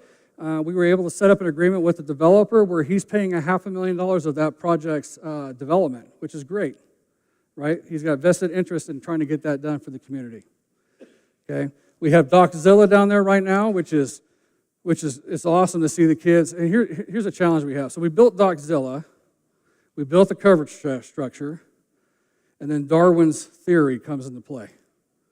We have kids getting up on that shade structure and jumping across the dock to try to hit the water. So it's become a challenge for us. So what we decided to do is we're building an actual dock that's going to get attached out there that has a jumping structure on it out into the water. If they want to jump, let's just build it for them and let them jump, right? Without hurting themselves on that. And that should be installed here pretty quick. At our Pavilion Park, we have a grass area over there. We're going to have our pickleball courts there, a basketball court. There's going to be 6 pickleball, basketball court, and we're actually having a restroom facility installed out there. It's being built right now. It's a pre-manufactured restroom facility that will be installed out in that facility. We are looking at a community recreation center that's about 50,000 square feet. Again, I'm not a fan of bonds, so we're looking for people to donate money for that. And we're also looking at updating our park impact fees to help pay for that as well, or some of the city funds. We also have Quail Ridge Park, which is going to be walking trails in the foothills. It's north of Trident Ridge. It's about 59 acres. That's going to be a fantastic area for people to get up there and hike around. And then we have the Roselands Park in front of Roselands, I guess. That 7-acre rectangle square, that's actually slated for an elementary school in the future. But the school district doesn't have any plans for that. We are going to utilize that. We got a lease for 50 years on it, so we're going to build a park on it to provide some amenities up there for folks. And we always continue to work with landowners, even ones that come in to develop, to try to put some of that land in land trusts so they don't get developed, so we have more open space, right? We almost had one wrapped up. Money talks. The developer came in, offered them a lot of money, and they ended up selling. Okay, so I mean that's the unfortunate reality of the situation with some of those. If you look at this kind of shows you Dockzilla. We also put in the treehouse. Councilman Wheelock, this was his idea. The treehouse down there. Have you guys seen the treehouse down at the River House? We call that the Keebler House. It's got a great, unique history here in our valley. That tree from that treehouse is an old silver maple that was at the old Assay's office in downtown Boise. It was rotted out. It was cut down for safety reasons. Councilman Wheelock and some others came up with this great idea of creating this treehouse with that, right? So we have a piece of history, a long-standing piece of history, sitting here in Star from our valley, which is a great amenity for our kids, okay? Here's some pictures of some of these other parks that shows you the Wagon Tails Dog Park, our splash pad, and some pickleball court stuff. Here's some picture of kind of an idea of what we're looking at for our recreation center. However, there's going to be some changes to that. And this one here shows you kind of an overlay of what those different parks that we were just talking about look like out there in the future. We did this last year, did a great job of creating that nice big playground structure at Hunters Creek Park. It's a fantastic feature. It's nice to see kids that are there with their families watching other kids. They don't have to watch their brothers and sisters play. They can just go play on that playground over there. We also put that shade structure in place over at the skate park that could be utilized for folks around our community. So we do a lot of stuff to try to make it feasible, and not feasible, but make it places where people can work, live, and play right here in Star. And I think we've done a great job with our park system, and then it's really nice to have these guys out there taking care of that. So property taxes, let's talk about property taxes a little bit here in Star. For a lot of years, we've been really burdened, where property taxes are more burdened on residential versus commercial. Last year, we were at about a 94% burden on residential to about 5% on commercial. One of the goals that I've always had was try to get the commercial businesses into the city of Star because they serve many functions here for us. Number one, it helps alleviate the tax burden on us on the residential side. Number two, it provides essential services for our citizens of Star so we don't have to travel 7 miles in any direction, and it helps unplug some of the highways, right? And number three, it provides jobs for folks. So by fostering a business-friendly environment and keeping government out of private industry, we have not only seen existing businesses flourish, but also witnessed new investments in our community. This is pretty incredible how much money we've increased our commercial by this last year. It's a ton of money, okay? You can see there we had a 4.9% shift from residential burden to commercial burden. So that's going to help us on our property taxes with the local taxes. We're working towards that 70-30 mix. On this next slide, I don't know if you guys can see it up here, but you might be able to see it on your phones. We can look at some of the valuation comparisons. So in 2023, we had a $250 million in value in our commercial versus the $151 million in value the year prior. That's big. That's a big change. Versus the residential side, we had $2.9 billion in value. So really, if you think about Star, our small community, 18,000 people, about 5 square miles, has over $3 billion in value. That is a ton of value. When I first got here in Star, my first house I built here in 1999 was $99,000. That same house right now, they're selling for $500,000, right? You're seeing valuations go. Star used to be the lowest value properties here in the valley. Right now, we're really close to, behind Eagle in valuations. And on the Canyon County side, those values are even higher, which is an interesting deal. They're even higher, okay, on that side.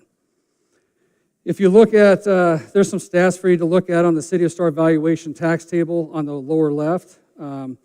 We have $3.3 billion in assessed value, the actual taxable value after you take out all of the homeowners exemptions and whatnot is about $2.7 billion. We have 4,560 acres in our city. We have about 8,600 parcels that we count in our city. The average parcel assessed value is about $385,000, and this is the big one. We only levy $1.8 million in property taxes from the City of Star. Very, very, very low amount. 1.8 million on 2.7 billion in value. Think about that for a minute. Very little, right? So it costs per 100,000 about $67 per 100,000. And this kind of shows you where the City of Star lands in the valley. If you do it on a per capita basis by the population, we only charge about $97.83 per citizen in the City of Star in property taxes. And remember, 100% of these property taxes go to fund our police, right, an essential service, okay? You go down to Boise, it's $704 per citizen in Boise for property taxes. Is that incredible? Huge difference. You guys would shoot us and string us alive if we were at $704 per person, right? So we're very fiscally conservative in the city of Star. When I talk about the foregone amount, we have $663 in our foregone versus a $8 million tax levy. So that's $663 that all of the city councils and the mayors from the past, including this council and mayor, have never taken towards property taxes, right? We just don't charge people just to charge people here. We're very fiscally conservative and very frugal with the money, right? It's a money that we could utilize now. The state's made it very difficult for us to collect that, but that's another story for another day, all right? Okay, bringing commercial to Star. All this commercial businesses reduces the property tax, like I said, creates job opportunities, and enhances local services. We have, right now, between what's being built and what's in the books, about 17 more commercial facilities yet to be completed here in Star. That's a lot. And it's a lot of, and it's not all pizza, right? We hear the pizza joke left and right, but I'm going to tell you, people like their pizza. Otherwise, they wouldn't be there, right? They do their own demographics. But we have various things like dentists, like banks, like corporate headquarters, right? Stores. You know, we've had D&B sniffing around Star, right? I love D&B. You know, we have, I have a meeting here coming up in 2 weeks with another big commercial outfit that's looking at Star. I even had the Department of Commerce, because there's a business that has about a $200 million investment in commercial that wants to come to Star, but it would take about 120 acres. They want to be in Star, but we can't service that. It doesn't work.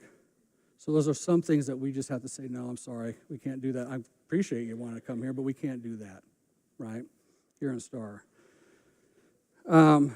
All in all, we have about an additional 200,000 square feet of added commercial space that'll be added to Star in the next few years. And this is going to help reduce some of our property tax burden on the residential units there, okay? My big thing on bringing commercial to Star, we need to support our local business owners. One of the coolest things I think that we have done to help foster our local business owners is create these work-live unit developments. I don't know if you guys have seen the ones over at Stonecrest. How many of you guys know Brittany Garner State Farm? Okay, that's a work-live building. It's got housing on top, a house on top, on the bottom's all commercial.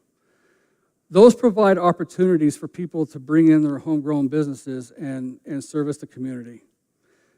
Many people don't have the financial capital or resources available to spend $1 million, $1.5 million on a 3,000, 4,000 square foot facility in order to do that.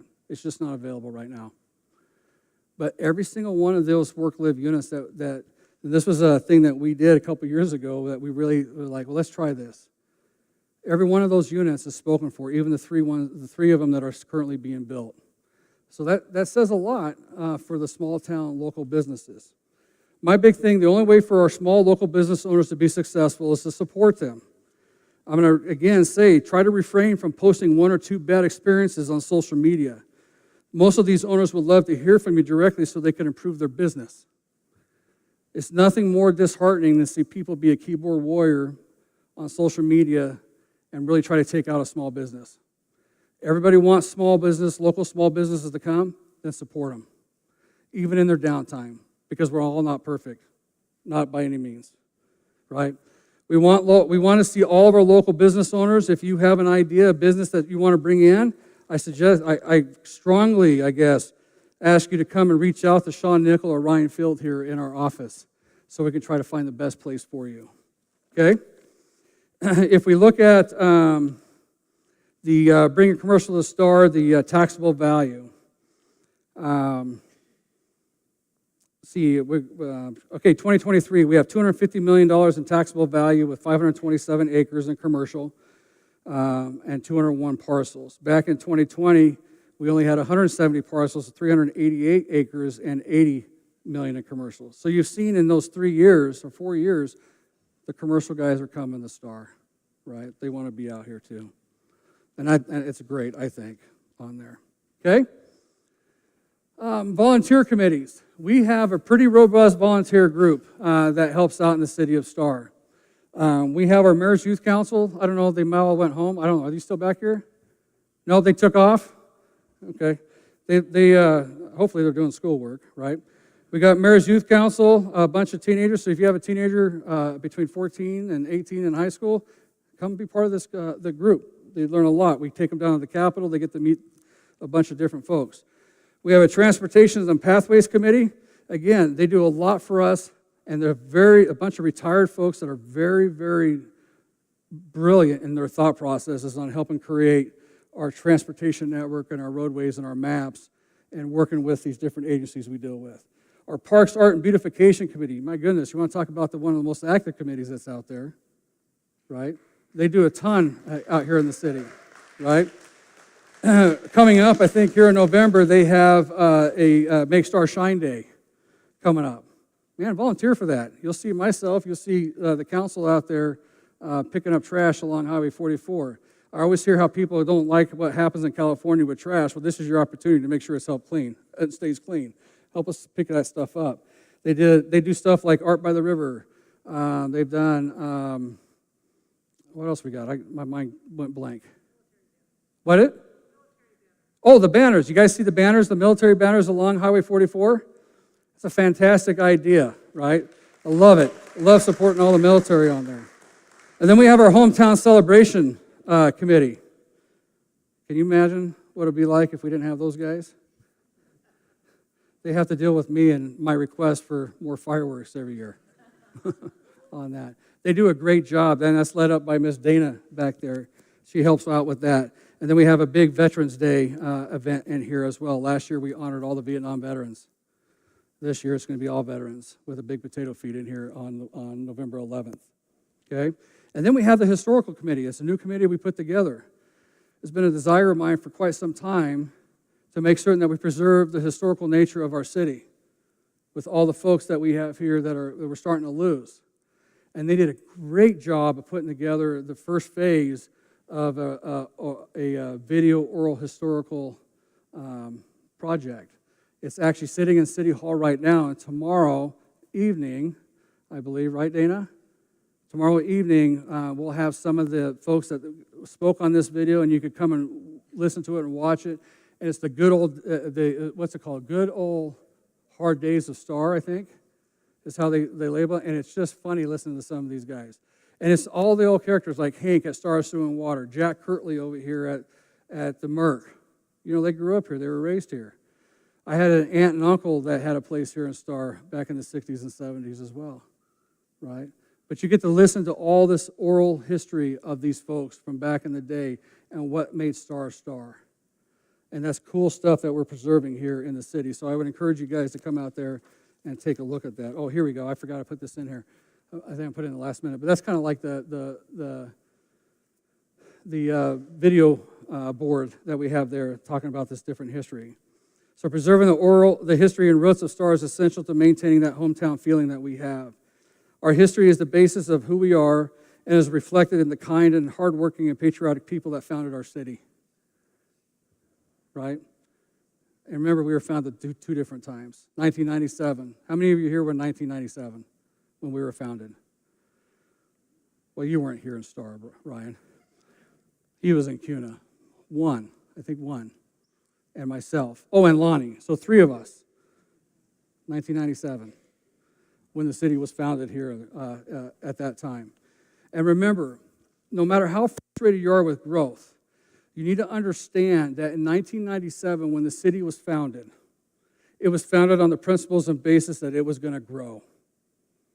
And it is growing. And I think we are doing a fantastic job as a city maintaining that growth and doing what we can to adjust that growth based on the pressures that we see. Okay?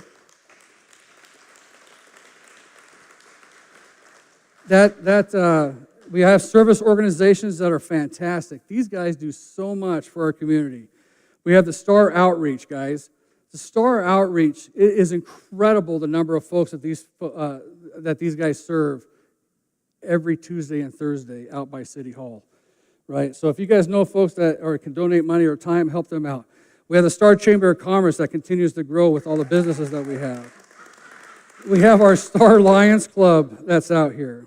We have the Southwest Idaho Business Alliance, our American Legion Post 39, and our Star Senior Center. Okay? Those are some great service organizations out here. So some final thoughts here. A city does not make the people make the city. We may come from various teams with our own goals, but at the end of the day, we're all citizens of the great city of Star, working together to make Star the best place to live, work, and play. We do appreciate each and every one of you guys. You know, there's nothing better for me than to sit down and talk with folks, right? I love talking and hearing about what happened where you came from. I love hearing about what's going well. I like hearing about what's not going well so we can try to fix it, right? That's the key. I only get elected to serve you folks, that's all. Right? I'm a citizen as well. And so the more that we can do together to create this environment, I always send stuff out there that says Star equals community, and I truly believe that. Right? We've lived through a lot of stuff going on in these last 3 years, many of you a lot more than what we have up here in Idaho, where you came from. But we can maintain this small hometown feel, not by the size, how we're getting, but by how we treat each other and how we maintain our community cohesiveness out here. Okay? All right, so we're going to move on to an item that we started doing as well. We do the Mayor's Shining Star Award. I'm going to lie to you guys. I don't know where my write-ups are. Oh, here we go. So we have the Mayor's Shining Star Award. We grab their little trophy here. So this is an award given to an individual in Star that really does a lot to help our community maintain that hometown feel. And so it's that time of year, I'm going to just read it so I don't go off cuff here. It's that time of year when we recognize one of the true pillars of our community with the Shining Star Award. This award acknowledges individuals who personify philanthropy, I can't even say that right now, kindness and the true Star community spirit. This year, I'm pleased to present the Shining Star Award to someone who's become an integral part of our community, Mr. Steve Green.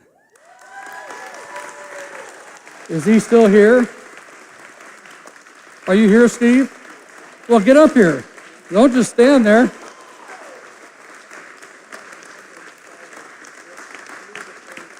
Let me read some stuff about Steve here. Steve is the owner of Steve's Auto Care. Many of you have probably seen Murphy the parrot out in the front of his shop on warm days, or met his dogs, Superman and Thor. But he is more than just a business owner. He's a prime example of what makes Star great. His reputation for generosity is well known. When an event needs a sponsor, he's the first person you're likely to ask. You're probably seeing his logo on every major Star event, from the Chamber's extravaganza to the chili cook-off. His involvement helps make these events a success. In addition to supporting events, Steve was also a key sponsor of the art wraps of our traffic boxes. That's another thing that our Star Parks and Art the team did, is we're starting to wrap all these boxes with history of Star stuff, which is really cool. He's been known to step in and pay off student lunch debts, making sure our kids don't go hungry. He pitched in, thank you, Steve. He's pitched in for the new sign and reader board at Star Elementary and donated games and supplies to the city's new recreation building, making them fun places where kids can play and learn. And then there's Casino Night, an annual local fundraiser founded by Steve. What makes it stand out that every cent that he raises goes straight to the Star outreach to help others that really need it. More than anything, Steve is just a good guy. He's always there to help, often in ways that go unnoticed, like fixing up a car and giving it to a local family in need. Well, I did that too, but Steve, I don't fix the car. I just give the car. In a city of great people, Steve Green stands out. He represents the values in the heart of our city. It's my pleasure to present this Shining Star Award to Steve for 2023. Your kind heart has left a lasting impression on our city. Yeah, thank you, sir. Appreciate you. Yeah. So he gets this little, I'm going to take it out anyway.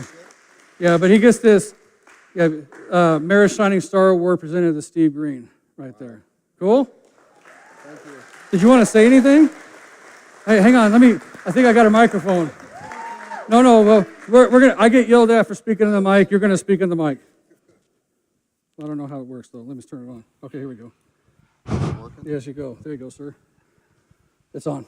Well, I've been here for about 20 years. Brought here from my mom. My mom, Jeannie Nell, is the one that got me involved with our community. And the more I've seen it grow, the more I've wanted to keep it small, everyone stick together, pay it forward, keep things going. And that's what I like doing. I like making somebody smile, somebody happy, irritate them every once in a while. But I love our community. I love what's going on with it. And I love our people. And for our kids, we need to take care of them. So everyone stick together, take care of each other, take care of our children, and let's move forward. Awesome. Thank you, Steve. Appreciate you, man. Yeah, here, take this. Here's your little box for that, too. Yep. You know, a little story, well, I'm getting this, but years ago, used to haul papers in the middle of the night as a second job years ago.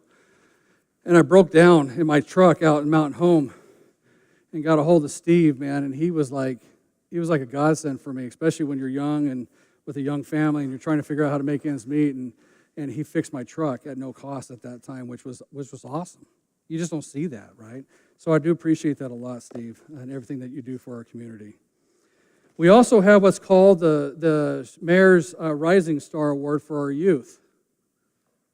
Maybe, there we go. But tonight, we're going to honor 2 of our youth with this. So we're going to honor 2 young ladies for the Mayor's Rising Star Award. These ladies were part of our new junior counselor program this past summer. They volunteered their time Monday through Thursday from 9 a.m. to 12 p.m., working with our 4 to 8-year-olds, teaching them how to use kitchen tools, how to bake, and how to follow directions. These young ladies learned work skills from the older team of counselors as well as how to lead small group games. These beautiful young ladies were prompt daily, came to the camps with smiles on their faces and ready to handle any situation brought to them. Can you imagine a whole group of 4 to 8-year-olds? Man, I couldn't handle that. Nice job. They worked closely with Miss Annie all summer to learn safety tips in the kitchen while taking the basic recipes used and make their own goodies. These ladies blossomed into young women and took their volunteering to a new level. The City of Star and the Recreation Department are very proud of them and their dedication to the programming and thank them for making the baking camps a huge success. I want to welcome Miss Bria Hunter and Natalie Vera up here as this year's Mayor Rising Star Award winners. Are they here? I kept you up past your bedtime, I think, right?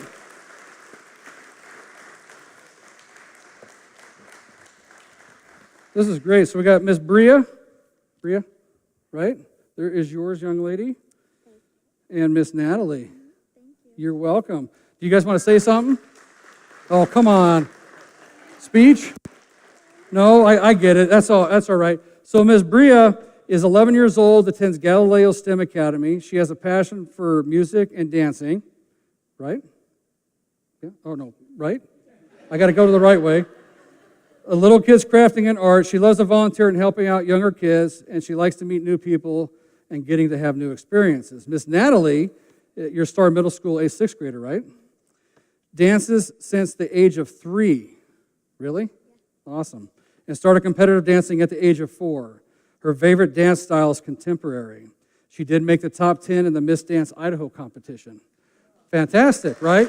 So thank you, ladies, for a great job here, and thanks for coming out and working with Star. Great job. You sure you don't want to say anything? Maybe you can earn a scholarship somewhere? No, I'm kidding. All right. Well, here you go. I'm going to give you this. That one's for you, and that one's for you for that. So thank you again. Appreciate it. So those awards are important. That's what helps makes our city maintain that small hometown feel on there. So thank you again, ladies. That's fantastic. All right, so the question and answer session that we have, it looks like we have a lot of white cards. Let's see if I can answer some of these. Are you going to answer? Are you going to ask them? Yeah. Okay. All right.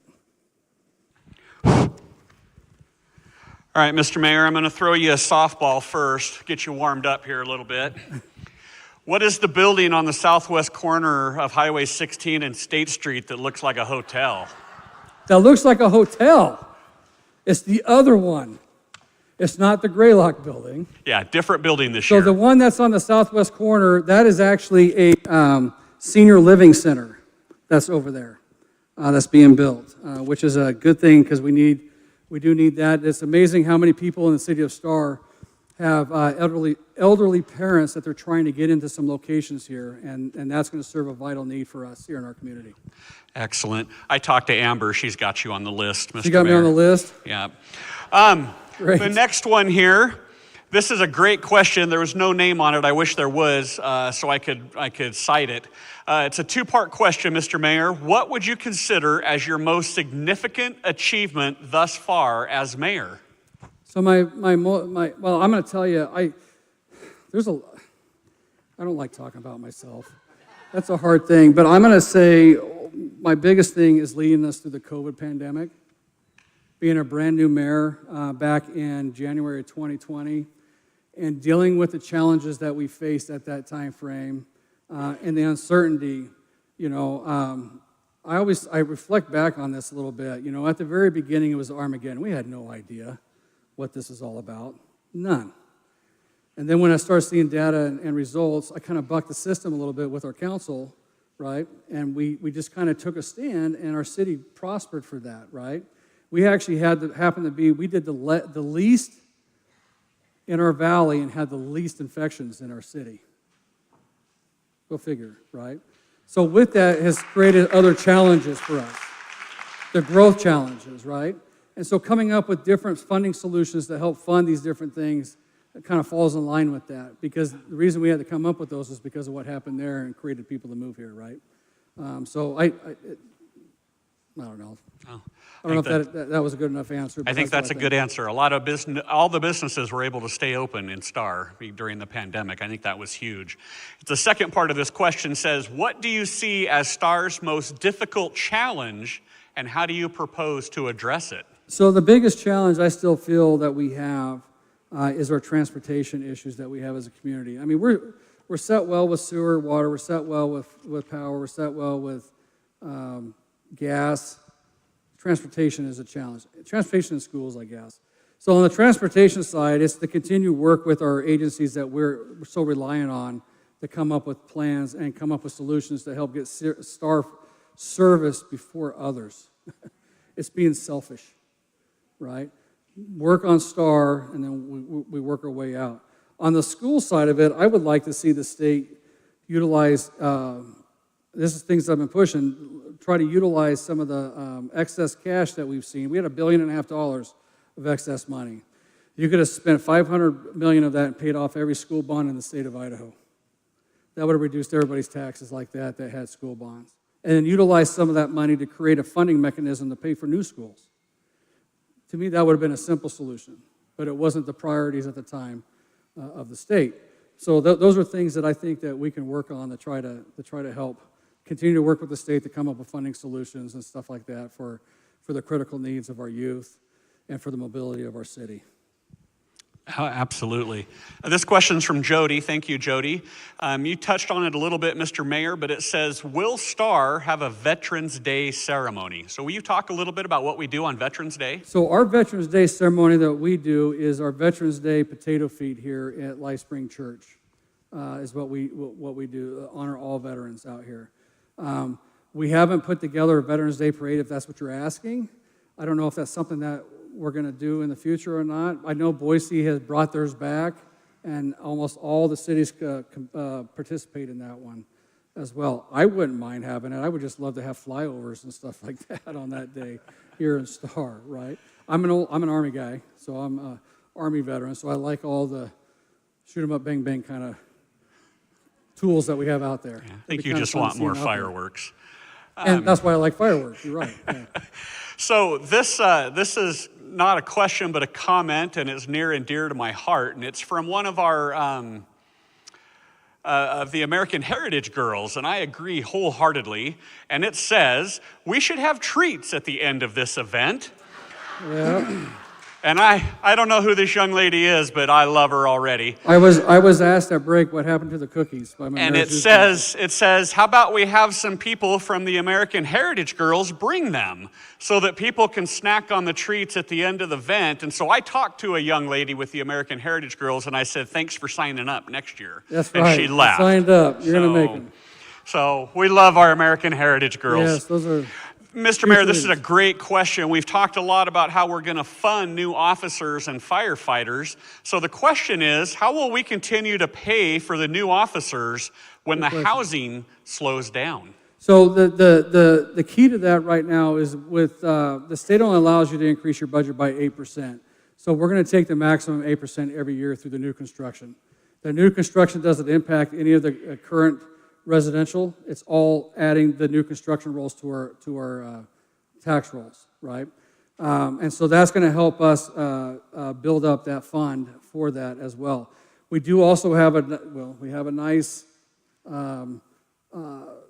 savings account, upwards of $14 million that we can draw from during lean times if we have to maintain our police.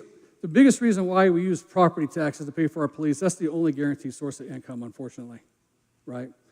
We do get money from sales tax revenue sharing from the state, but again, when the economy goes bad and people don't buy stuff, you're not going to get as much money from them. So we want to make sure our police stay whole. That's the number one thing in this city that needs to stay whole. Because when our economy goes bad, that's when our crime is going to go up and people are going to get desperate. I can reduce my salary. We can reduce the salary of city staff. Sorry, just telling you the honesty, but I can't reduce the number of police. That's not the right thing to do to maintain the safety of our community on there. So, yeah. And Mr. Mayor, does that also apply, that same philosophy apply to the firefighters as well? The firefighters are a separate taxing district, so they have separate taxing authority, right? And so they have their own funding. So they are currently working. Is Greg still here? He had to go home and go to bed. Oh, you're still here. Good. All right. He calls, guys, Greg and I have a conversation every morning at 6 a.m., in the office. So I don't know whenever he goes to bed. But the Star Fire is always, they're trying to get ahead of this. He's been working really hard with some of our legislatures to try to change some of this taxing issues that we have with House Bill 389. Because that's what's preventing him from increasing his tax roll to be able to fund the firefighters on a continuous basis. I think you said it was about $1 million something that you're short since they put that in? $1,050,000, right? If House Bill 389 wasn't there and you were able to put all the new construction in there, you would have an additional $1,050,000 for firefighters. So he met with some of the House leadership today, and they seem to have some interest, understanding that they're hearing some of the same things from some of the other special taxing districts like they are.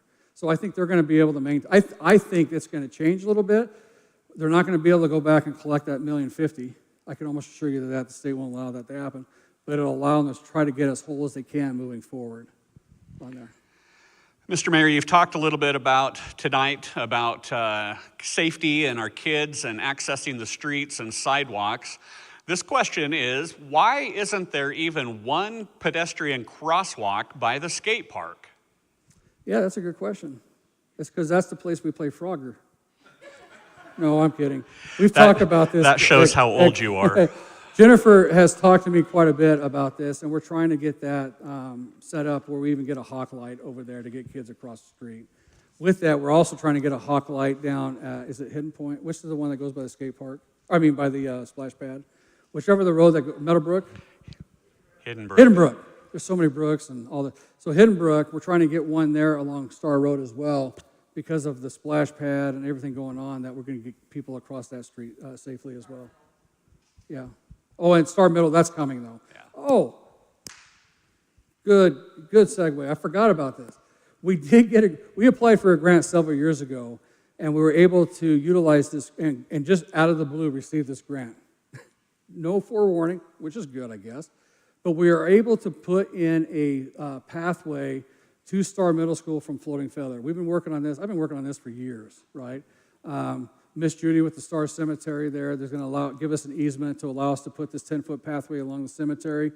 And then the developments that we had, the council was very prudent on making sure that we had the easements in place there for that as well. And so this winter, we actually bid it out tomorrow. The bids are due. We will see a 10-foot pathway go from Floating Feather to Star Middle School, and then also connect from the LDS Church over to the development to the west. And so now we're going to be able to pull all those kids off of those side streets and stuff that are walking and funnel them to this pathway and keep them safe on there. So that's a good thing as well. Yeah. All right, we're just going to do a couple more. It's getting late. It's not that So late. recently, it's been a little while ago, but recently Sheriff Donahue was on one of the national news channels talking about the fentanyl crisis. This question is, what information do you have on fentanyl in Star? Fentanyl is a problem all over the valley. It's not a Star-centric thing. It's not Boise, Caldwell-centric. We have a fentanyl challenge in Idaho because, in my opinion, we don't have mandatory minimums for fentanyl. That's the only drug, what do they call them, class 3 drugs or whatever, that doesn't have a mandatory minimum. There are some that do not believe in mandatory minimums. They don't feel people should go to jail for certain amounts of drugs, which I completely disagree with. I think it's a deterrent. If you look at the heroin issues that we had and stuff, you see them going down quite a bit because people are having if they know that they're going to go to jail with a minimum number of pills, it's going to be harder for them to do business here. I'll give you a story. I was riding, I like to go ride with our police and find out what they're seeing and the help that they need. And I was riding with Chief one day, and there was an actual accident in front of Ridley's where the guy OD'd on fentanyl over there. 8 minutes, he was dead. They Narcaned him twice. They used that, I don't know what they call it, the Jake, whatever that compression machine is on the chest, and he came back to life, right? We have a problem in this state. Last year, I tried to go down and testify on a bill. Our Representative Bruce Skog from our district introduced a bill to put fentanyl as a mandatory minimum, and the committee tabled it, basically, because of the mandatory minimum rules. They even made adjustments to the amounts of drugs on like the cocaines, the heroin, and stuff like that to increase the number that you had to have to get a mandatory minimum, and it still was tabled. It's important for every person in the city of Star in this state because our police are fighting this hard, and they're fighting it every day, and it's a dangerous drug for these guys to even have to deal with on a day in and day out basis. They don't know what they're going to deal with when they pull over that next person, right? But it's important for every citizen in the state of Idaho, and especially in the city of Star, is to hammer these legislatures and make certain that they get this on a mandatory minimum, because that's the only way right now we're going to combat this. And I'm sorry, whatever side you fall on, but under this current administration and the way that this stuff is free-flowing into the United States from Mexico and China, it's garbage, man. We gotta hit it hard, right? Because it's killing kids and it's killing everybody else, right? Yeah, absolutely. That was, you may have heard Kalia say, come on, pop, wrap it up. So I'm just going to ask a couple more. This one, I think you addressed it a little bit, but maybe you can speak to it a little bit in more detail. When or are we able to get a pool in Star? So, yeah, pool. Well, we got a river and we got a lake, we got a pond. What more do you want, right? We actually are, so we kind of alluded to it just briefly on there. We are looking at a community recreation center that would have a pool inside of that recreation center. But again, guys, I'm not a fan of doing bonds. I don't think that's the necessary route to go. I think we could get funding from other sources to help pay for that. However, with that said, the council doesn't know this yet. They're going to see a Clearwater Financials coming in to help us with some impact fees, and I've asked them if they could help us with master planning the business model for a pool, our recreation center, right, to make certain that we understand the exact cost and all that kind of stuff so we can move it forward on there. Absolutely. But right now, I guess temporarily, guys, the pond over here at the Freedom Park, if anybody's concerned about swimming in the pond, we test that thing weekly. And we have the lowest levels of anything in that pond. There's so much fresh water that flows in there because it's all groundwater, right? That they can't believe we're even testing it. But I want to make certain that through all months of the summer, when it gets hot and all that, that we don't have any bugs or pathogens in there that's going to hurt our citizens out there. So it's been pretty clean if you're worried about that. Excellent. We've seen this one come up a couple of times. I think it'd be good to address. Any plans for a mountain bike park in the Star area, much like you see in Eagle? Yeah, that's a unique one there in Eagle, because the Eagle one is a cooperation between Ada County that had land and the city of Eagle that had land. I will tell you, we had I wish I could remember his name, give this young man all sorts of credit. Brand new 16-year-old probably in the city of Star, comes straight into the office to come talk to me about how can we get a bike park. Because that's where he came from and that's what he liked to do in California. I think that's where he's from. We're trying to figure out land to do that on. I know that there is a meeting, I guess, tomorrow about some of the 80 acres that's in the foothills, about possibly putting some sort of bike park up there, but there's going to be some, in my opinion, logistical challenges on getting people to that location because it's kind of landlocked between private property.